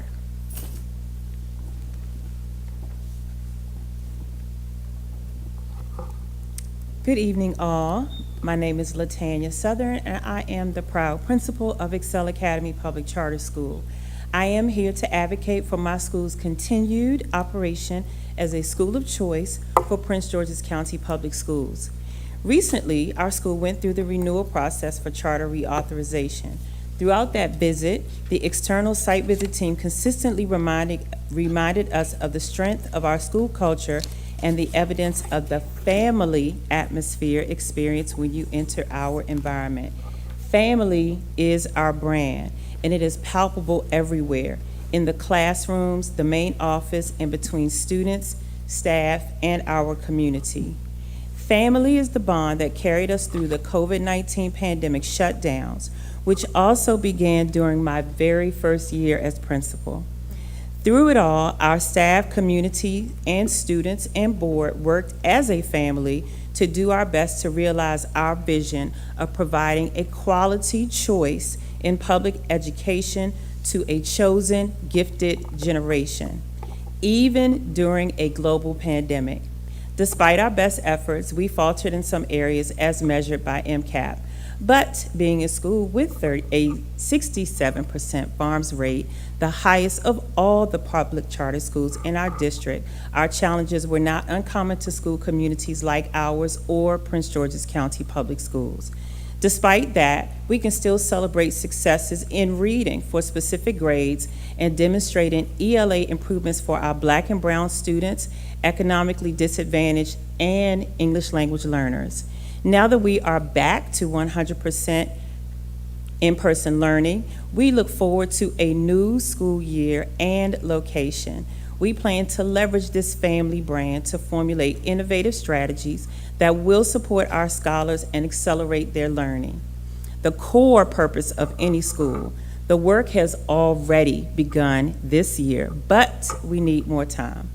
We are ready to continue building on the foundation that our founder established using the 4 pillars of character development, college and career readiness, cultural arts, and community partnerships through an international baccalaureate lens. We, like Prince George's County Public Schools, strive to provide a transformative educational experience anchored by excellence and equity, develop 21st century competencies, and enable each student's brilliance to flourish, to build empowered communities in a more inclusive and just world. We hope you will support our request for renewal. Thank you very much. Thank you. We will now move forward to Ms. Bridget Green, instructional leader, a lead teacher at Excel Academy Public Charter School. Okay, Ms. Green, are you here? All right, no worries. We're going to move forward to Ms. Lisa Butler. Are you here? President of Seed Inc. Thank you. Ms. Lisa Butler McDougall, apologies. No worries. Good evening, Madam Chair, members of the Prince George's County Board of Education. My name is Lisa Butler McDougall, and I serve as the president of Seed Excel, the operator of Excel Academy Public Charter School, and also a parent of 2 former Excel Academy students. We're requesting approval of Excel Academy's renewal for a 3-year term so that we may continue to successfully fulfill our mission to provide students with a standards-based college preparatory education, which is supported by 4 pillars: character development, college preparatory support, cultural arts, and community partnerships.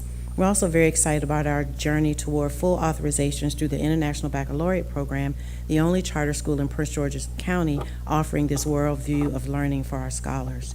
Excel is a true community school with the focus of not just serving the educational needs, but also the economic and social needs of the entire family. Since 2006, we are in the center of the community with a focus to move the entire family from dependency to self-sufficiency. As you're aware, we are relocating our outstanding school to a new state-of-the-art facility in a location with no charter opportunities in the immediate vicinity. As a result, our application is also requesting an additional lottery preference waiver for residents living in zip codes 20745 and 20748. This waiver joins our current lottery preference for students who are eligible for free and reduced lunch. Both are within the guidelines stipulated by the Maryland Charter Law.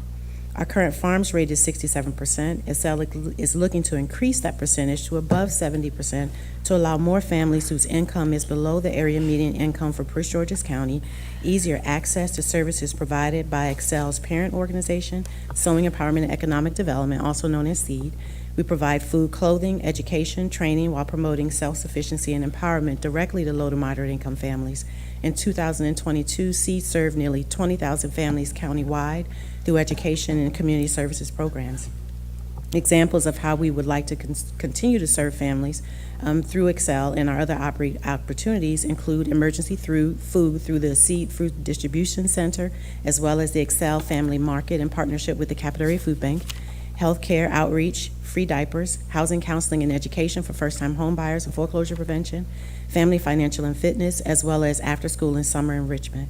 We're also working to pay special attention to recommendations to provide the academic improvement that we know is needed for our students in math, working to increase enrollment to our 600 students by year 3, along with aligning staffing and budget modeling, demonstrating financial viability.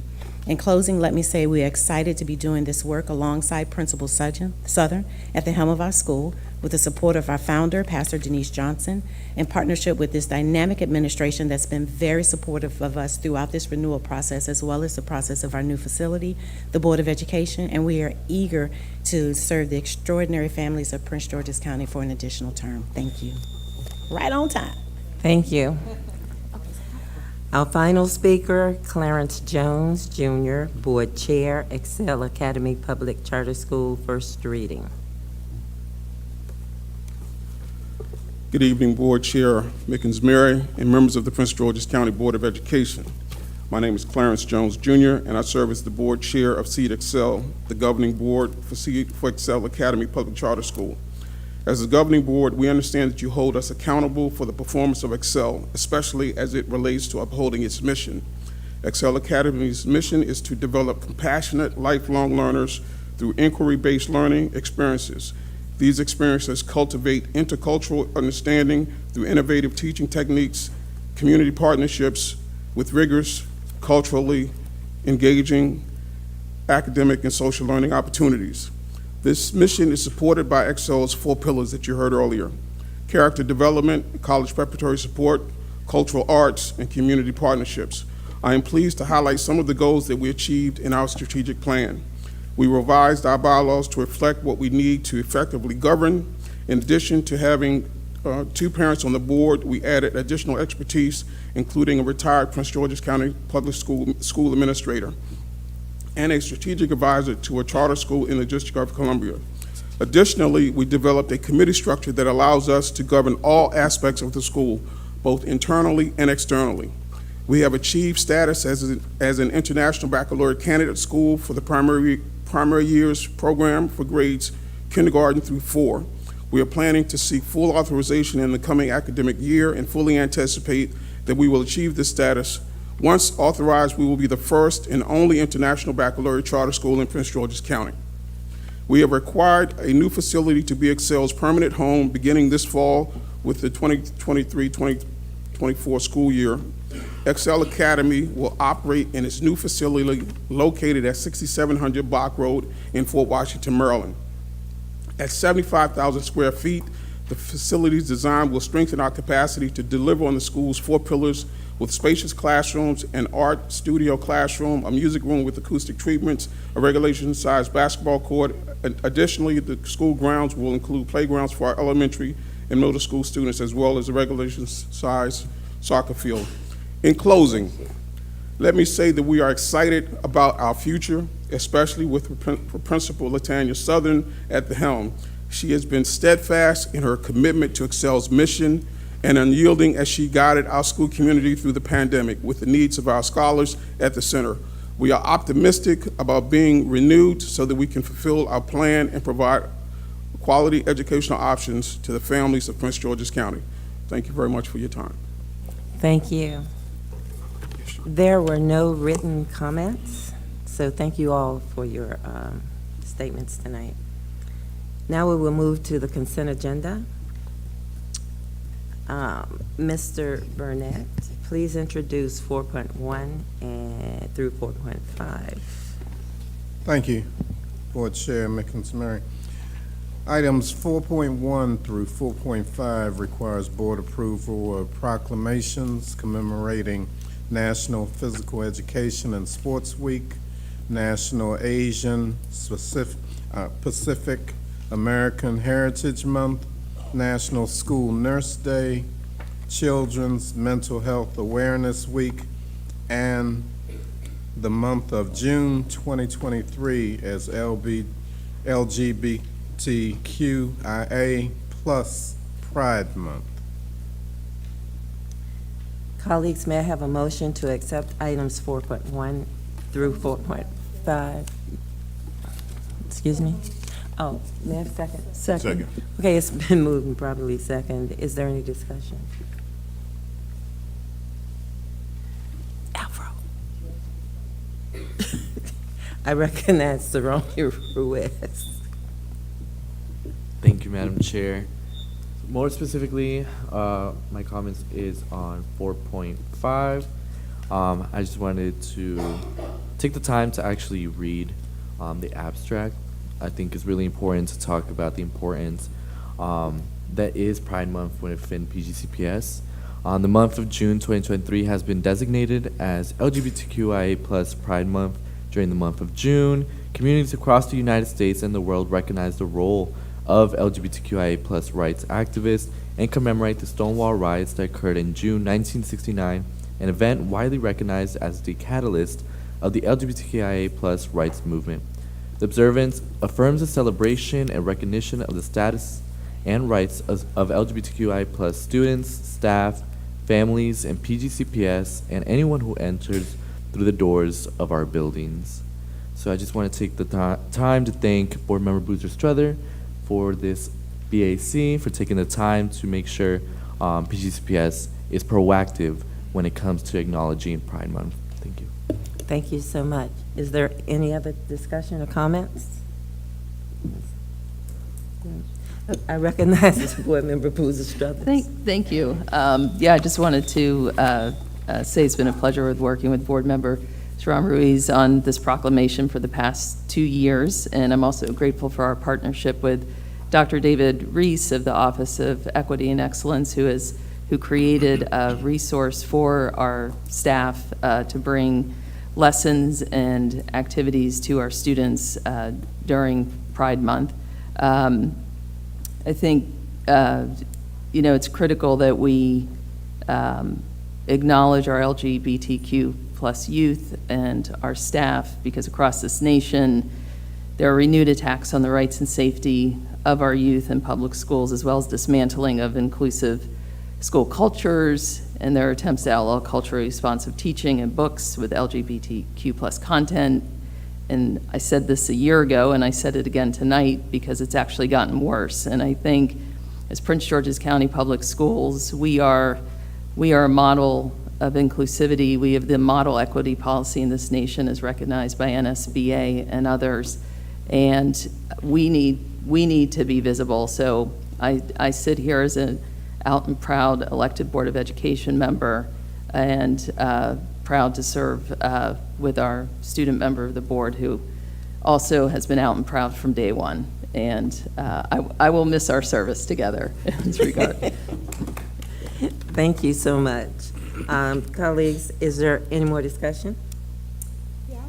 Okay. Since we're discussing. Vice Chair Yes, Walker. absolutely. I think it's also important to have allies, and I think that as we sit around the table to support inclusivity and diversity, and I think that's the beauty of what makes up our board, is not only just diversity in thought. And I think that each one of us come to the table with individual accolades and individual thinking. And so thank you for the proclamation that you put forth. For any of these groups, for my group itself, for any of our groups that sit here around the table, I just think that advocacy is so important. And so may we leverage our voices and say what support looks like and what support doesn't look like. So I thank you for all of your service. And as we move forward, let's be inclusive. Thanks. Thank you. Any additional comments? Seeing none, all in favor? Aye. Any nays? The vote passes. Mr. Burnett, would you introduce 5.1 to 5.3, I believe, yes. Yes, Board Chair Mickens-Murray, 5.1 through 5.3. 5.1, the May requires board approval for May 2023 expenditure requirements. 5.2, declaration of surplus for property identified as the old Fairmont Heights High School. And 5.3, approval of 2 additional schools to the Blueprint School Phase 1 Alternative School Construction Financing Package 2, and the approval of updated educational specifications for the selected schools to be constructed through the Public-Private Partnership Program Phase 2. Thank you. Colleagues, may I have a motion to accept items 5.1 through 5.3? Second. It has been moved and second. Any discussion? Ms. Adams Stafford? Yes, I had discussion on item 5.2 with the old Fairmont Heights High School. I wanted to know if in this transition back over to, sorry, make sure I'm saying this correctly. In the transition of this over back to Parks, Parks and Planning, this is going to be transitioned to the county government.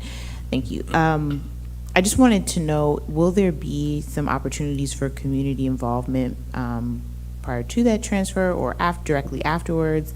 As you know, this is in my community, and there is a very strong alumni base for Fairmont Heights High School, and they're very concerned with what will happen with the school building, the physical building, once it's turned over to the county. And so we've actually conducted some surveys in the community to determine what people are interested in seeing happen there. And I know that this study that was attached here, there were some suggestions and recommendations. So I just wanted to know if you could just tell me if there will be some opportunities for community input once that transfer happens. Thank you. I'll have staff speak to that, but, you know, of course, as you stated, and certainly there has been a lot of discussion on that because of the historical, preservation of that particular school. The Board of Education just has the responsibility to, as you stated, to turn it over to the county government, and I'm sure they'll address in different ways opportunities for the public, but I'll let staff speak to it further. As you may know, we have an administrative procedure on the surplus of our buildings back to the county. Part of that administrative procedure calls for us to develop a committee, and a member on that committee is actually a member of the Fairmont Heights alumni. So they've already been involved, and after we as a school system determine that we no longer need that building or the property, that is what we do when we surplus it back. So as Mr. Bennett said, a lot of discussion has gone on about the Fairmont Heights property, and it's part of the reason why we're making sure that we do our due diligence in surplusing it back so it can be used for those ideas and things that the community have put out there.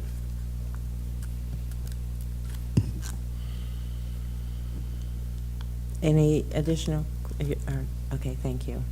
I think it's Board Member Valentine, Board Member Briggs. Someone's lights on that I can't see. Back to you, Adam Stafford. Thank you. I understand that for the approval of the 2 additional schools, correct me if I'm wrong, but one of them will be Templeton Elementary School. Okay, and so I just wanted to know if you all had already communicated or held any community meetings with the Templeton community, specifically around their temporary relocation. I know just in terms of like traffic in that region, there will be 2 schools operating like very close together with students going to the new Kenmore Middle School. So I just wanted to know if you had already had any community meetings or will be planning some in the future. I know I just received information on this from Dr. Colson. And again, we have Mr. Washington and Mr. Madlock here from the Capital Improvement Office. I know that that process has begun, and as you stated, the excitement about a new Templeton Elementary School, and certainly, fortunately, we'll have the opportunity to have them in another schoolhouse, which is the current Kenmore Middle School. But if we need to add any more to that. Turn your mic on, please.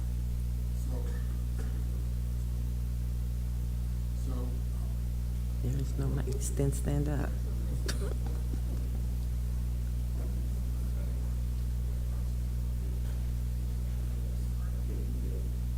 Yeah, go to the podium. That's right. So we've had several meetings so far. We met with the staff and went through the communications plan with them, and then on Tuesday night we held a public meeting with the community. We had lots and lots of questions around transportation specifically. We're going to provide buses for all the students, so there won't be any walkers anymore, and so that's part of the You're okay. Go ahead. And so that's part of the plan. We will be continuing to communicate to them through our office and through the principal's office to the families. But it was a very well-attended meeting. We had lots of questions, and we had lots of interpreters there that helped us communicate with the community. Thank you. Thank you, Board Member. And also, Board Member Adam Stafford, we're going to make sure that as we go forward, that the board is receiving all of the details of that information so that the board is informed. I recognize that from your questions. Yes, no, thank you. And I understand that this happened pretty quickly with that session just ending, so thank you so much. Thank you. Any more discussion? Seeing none, all in favor? Aye. Any nays? Hearing none, the motion passes. We pulled item 5.4 to 8.1, so we will move to 6. governance, second reader, unfinished business. And we go to Chair Saron Ruiz of the Policy and Governance Committee. Thank you, Madam Chair. On behalf of the Policy and Governance Committee, I move that the following policies, new policy, heroin and opioid education, and use of naloxone or other overdose reversing medication, policy 0122, data dashboards, policy 2214, disturbing activities and trespass warnings, and policy 8100, Board of Education Standing Committee and focus work groups be recommended for advanced consideration as second reader. Can I make a motion? You gotta make the motion. Oh. On behalf of the that was the motion. May I have a motion to approve item 6.1 through 6.4 as second reader? So moved, Madam Chair. Thank you. Second. Okay. Is there any discussion? Seeing none, all in favor? Aye. Any nays? The motion passes. 7.0, new business first readers. Mr. Burnett. Thank you, Board Chair Mickens-Murray, and certainly these first readers are presented for board information, and then certainly if any additional questions come up during the weeks prior to our next board meeting where you have discussion and take action on these, and we welcome those questions. Item 7.1 is the contract approval for Acceleration Academies, LLC. Item 7.2 has been pulled. Item 7.3 is selection of pre-qualified vendors for MOVE management services. Item 7.4, request for renewal of Imagine Lincoln Public Charter School. Item 7.5, request for renewal of Imagine Foundations at Morningside Public Charter School. And item 7.6, request for renewal of Excel Academy Public Charter School. Thank you. Board members, may I have a motion to accept item 7.1, 7.3, 7.4, 7.5, and 7.6 as a first reader? So moved. It's been moved and seconded. Any discussion?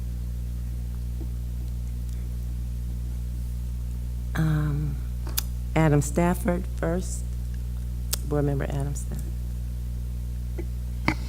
Yes, I had a question on item 7.1, the Acceleration Academies. Let me make a statement first, if you don't mind, please. Yes. The first readers are just for us to accept and then to gather information about, and then the discussion should be with second reader. So I just wanted to say that for the record. First readers, so we can ask them for information and they'll give it to us. They'll send it to us. Yes, I am interested I'm interested in understanding how the Acceleration Academies differ from the alternative school remodel plan that is supposed to be implemented this year going forward. So, for me, looking at this proposal is for $4.5 million. And as you know, last year we closed down one of our alternative programs, or sort of restructured our alternative program. And the cost differential there was only about $1 million to keep that school open, and we had dozens and dozens of students, community, family members come out to say how impactful and effective that program was at providing some of these same services like personalized learning plans and wraparound supports and alternative pathways. And so I'm just asking if you all can give us some type of side-by-side comparison to what the alternative school remodel plan, how that compares to these Acceleration Academies, because we had a program that worked and we got rid of that program. And so I'm trying to understand sort of the impetus behind bringing this contractor in to do this work. Thank you.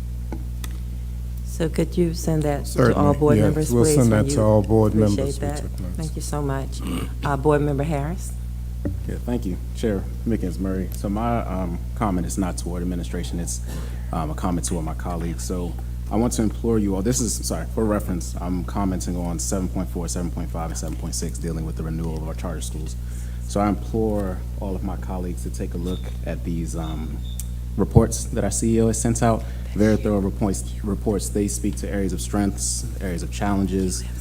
They give recommendations. They discuss how charter schools have overcome some of the traditional hurdles, but it also shows the progress.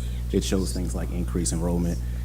It can point to the intentional and the thoughtful leadership that are going into these buildings.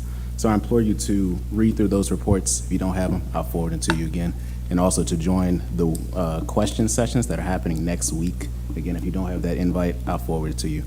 But as we prepare for first read, I just wanted to say that to my colleagues. Thank you. Appreciate that. Thank you so much.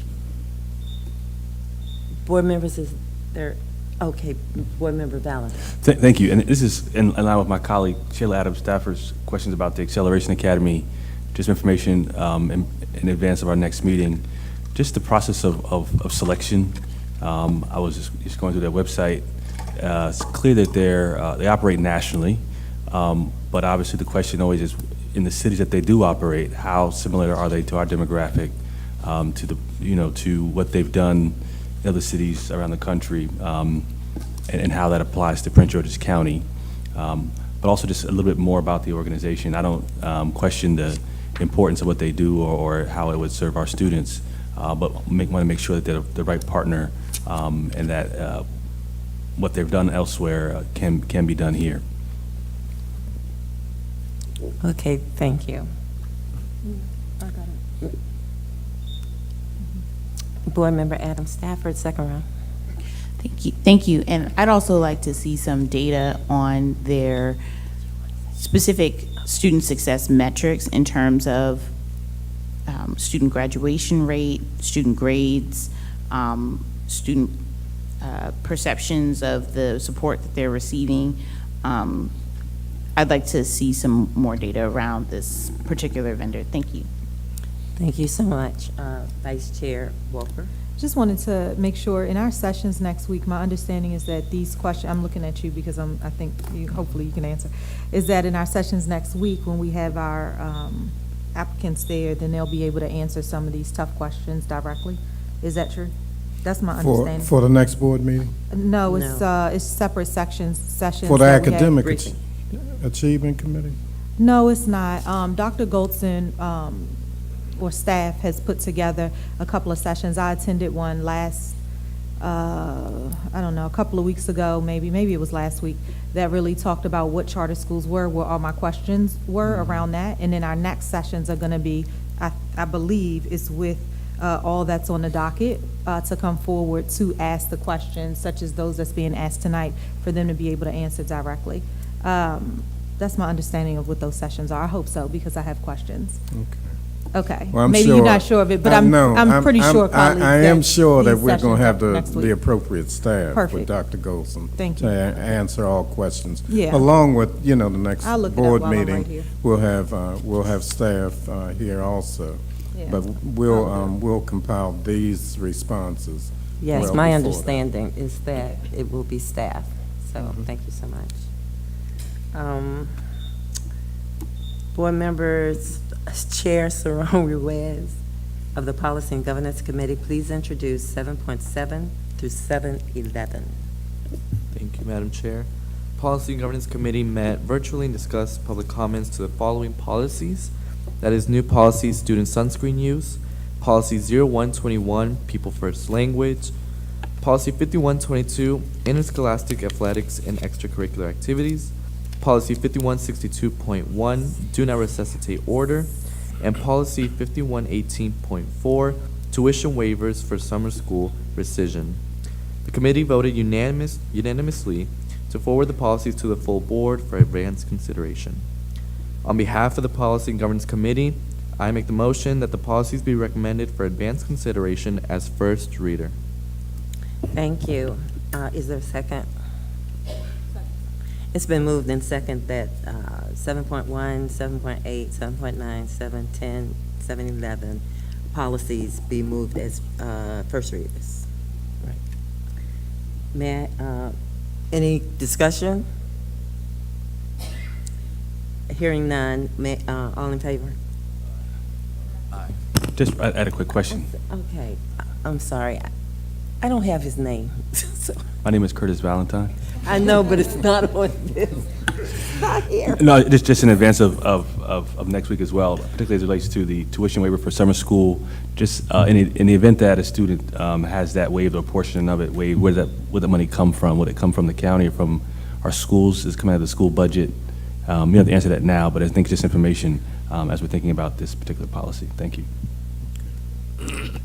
Okay, thank you. Any additional discussion? Seeing none, all in favor? Aye. Any nays? Hearing none, the motion passes.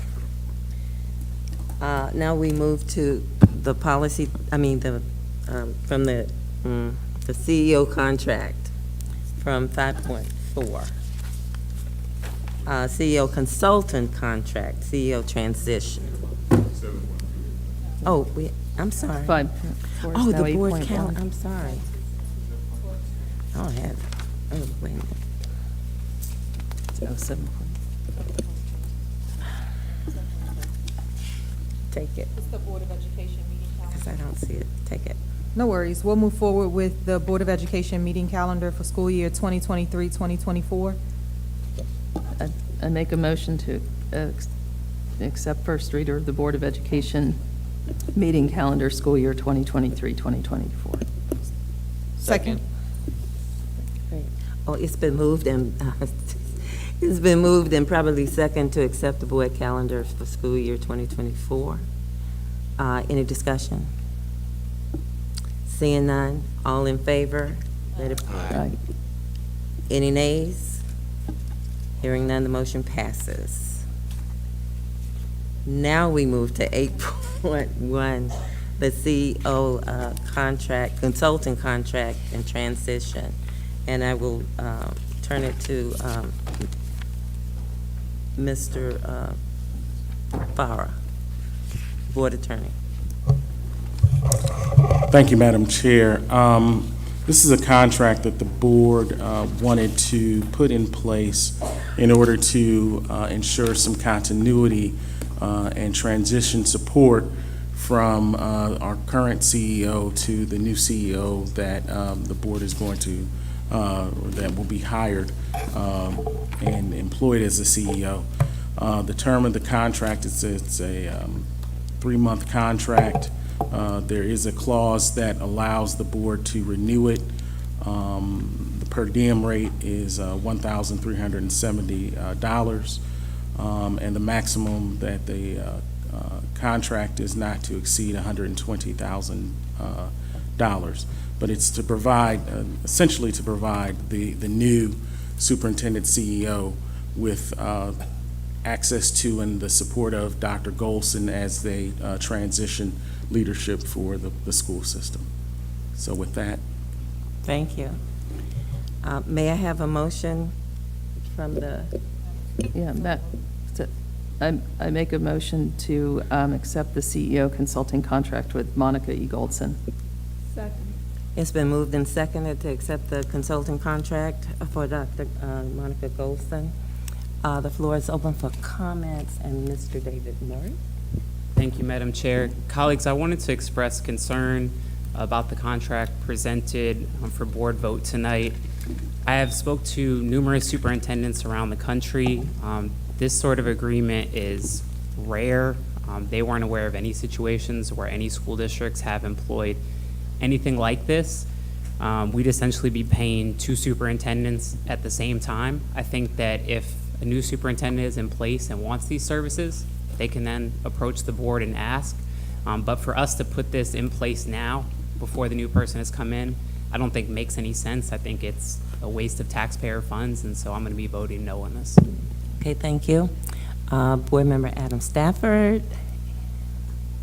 I have a few questions. I think that this is potentially challenging because in our board policies, it states that a former official cannot represent any other party other than the board or school system for compensation in a contract. And then it says an official includes the CEO. So can the lawyers explain to us how this contract would impact that policy? And it's policy 0107. So, can you, policy 0107 is, Yeah. which section of 0107? It says post-employment, section 3. Because I would actually think that the policy with regard to employment after service on the board, policy 110 may be more on point, but you said section 3? Yes, it says section 3, and it says a former official, and then in the definition section, it says that an official is the CEO. Right. And that one says a former official may not assist or represent any other party other than the board or school system for compensation in a case, contract, or other specific matter involving the Board of Education or the school system, if that matter is one in which the former official significantly participated in as an official. So She's not an official. so that really has no relevance. Right. here. But she That's no formally participated in this school system as an official. She did, she was employed by the school system by this system. And that's why I would suggest if you look at policy 110, policy 110 talks about employment after service on the board. And I think your question really is because she is a an member officer of the this board, yes. She would be almost prohibited from being employed by the board after leaving the board, except I think in her particular instance, that she was employed prior to the board, so that policy carves out a huge exception. So what it says is that this prohibition does not apply to a member of the board who has been employed by the board prior to the members being elected or appointed to the board. So because of her employment prior to her employment by this school system, prior to her being a member of this board, that section of policy 110 carves out the exception for her. Okay, I think that answers my question. Thank you. Thank you. Okay, thank you.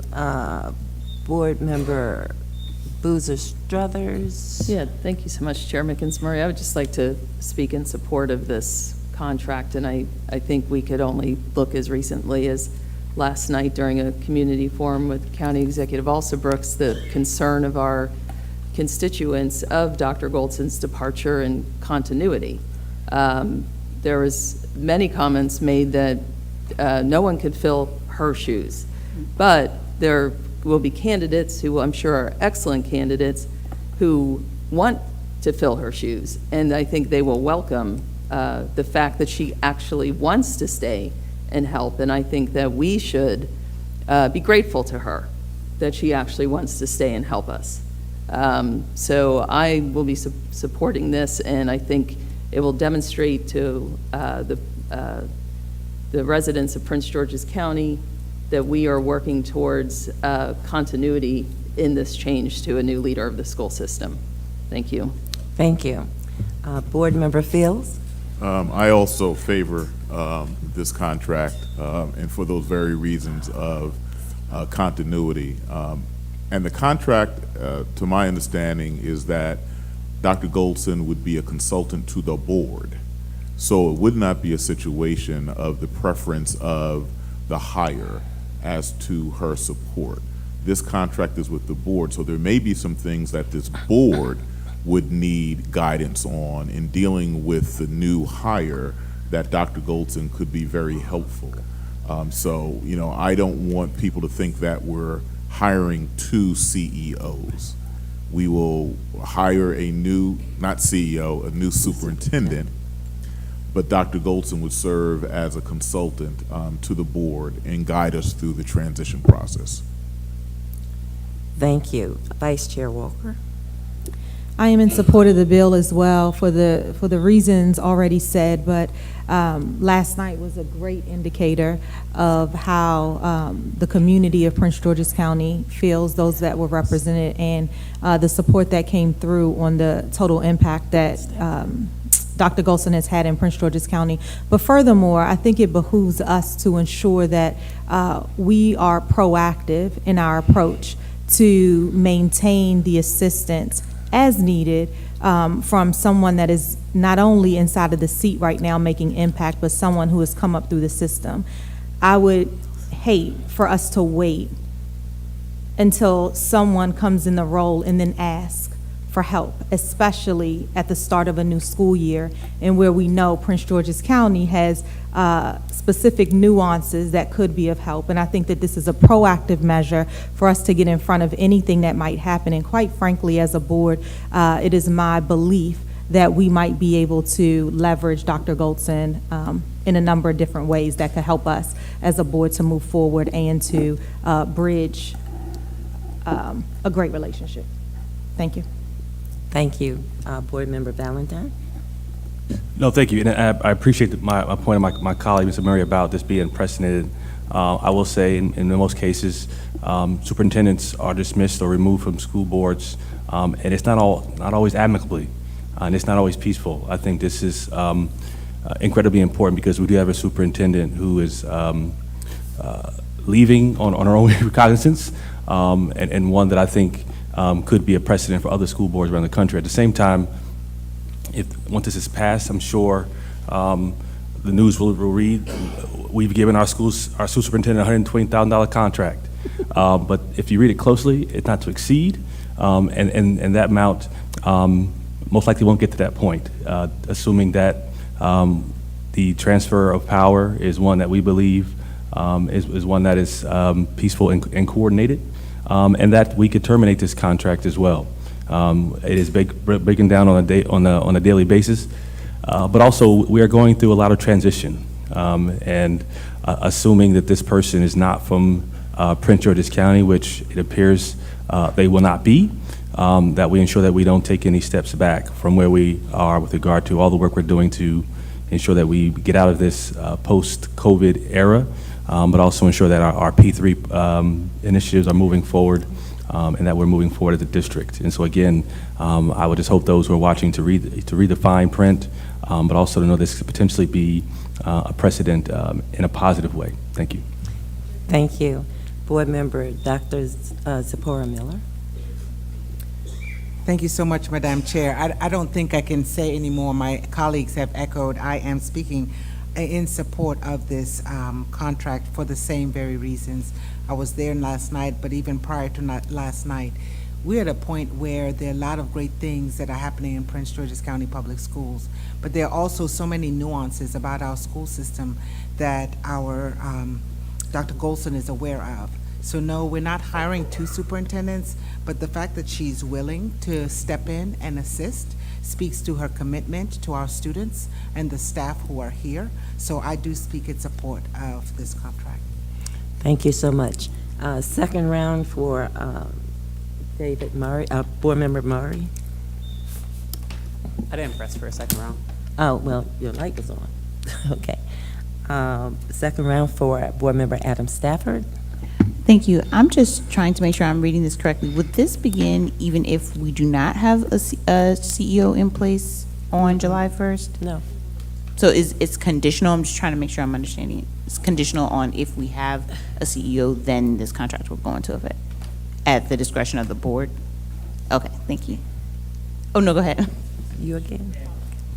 And keep in mind too that it's really two terms. So the first, it's a 3-month period, and then this board has the sole and absolute discretion to extend it for an additional 3 months. So you may not, the board may not want to extend it, as Board Member Valentine pointed out.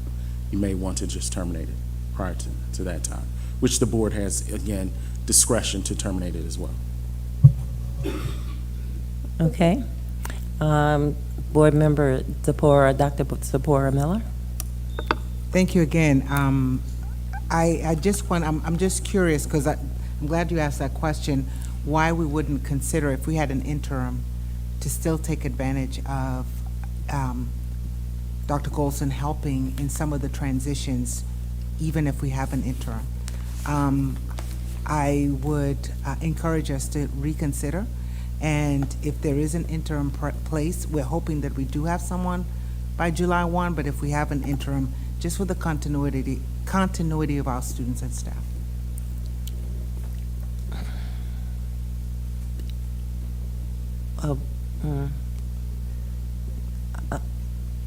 You can address her comment or not? No, again. I personally don't think we need to Right. modify the contract, but. Yeah, I don't have a comment to that. I thought that was just something to think about for the board. Is that what you meant, something for the board to think about?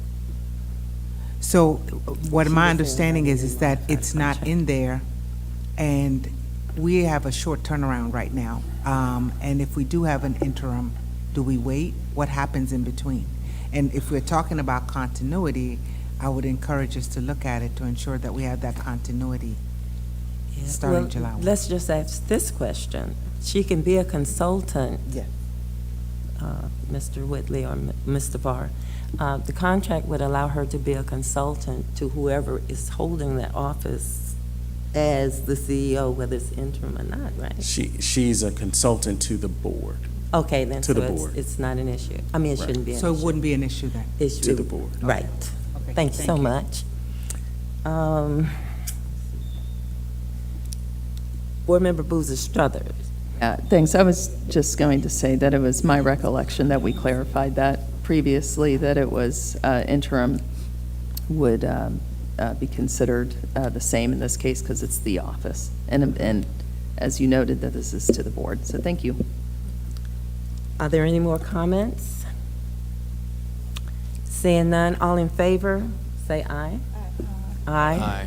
Do we need to do a roll call? Yes, yes. Okay, let's roll do call. the roll call. Ms. Adeline, please. Ms. Adam Stafford, Abstain. Ms. Booth Strother, Aye. Mr. Briggs, Aye. Mr. Saron Lewis. Oh, never mind. My bad. Mr. Fields, Aye. Dr. Harris,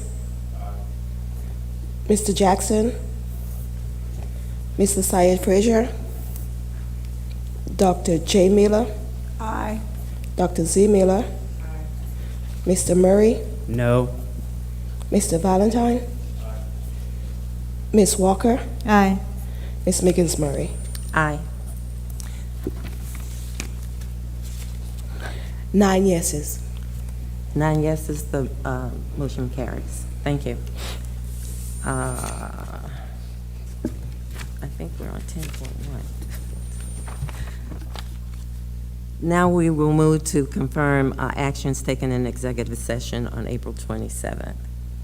May I have a motion to confirm actions taken in executive session, to receive a report from the CEO, to discuss, approve student appeals, to discuss, approve legal matters, to discuss, approve personnel matters, to receive a report from internal audit, to receive legal advice. I move that we accept the motions or actions taken in executive session as stated by Board Chair Mickens Murray.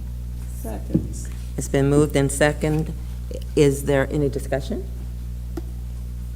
Seeing none, all in favor? Aye. Any nays?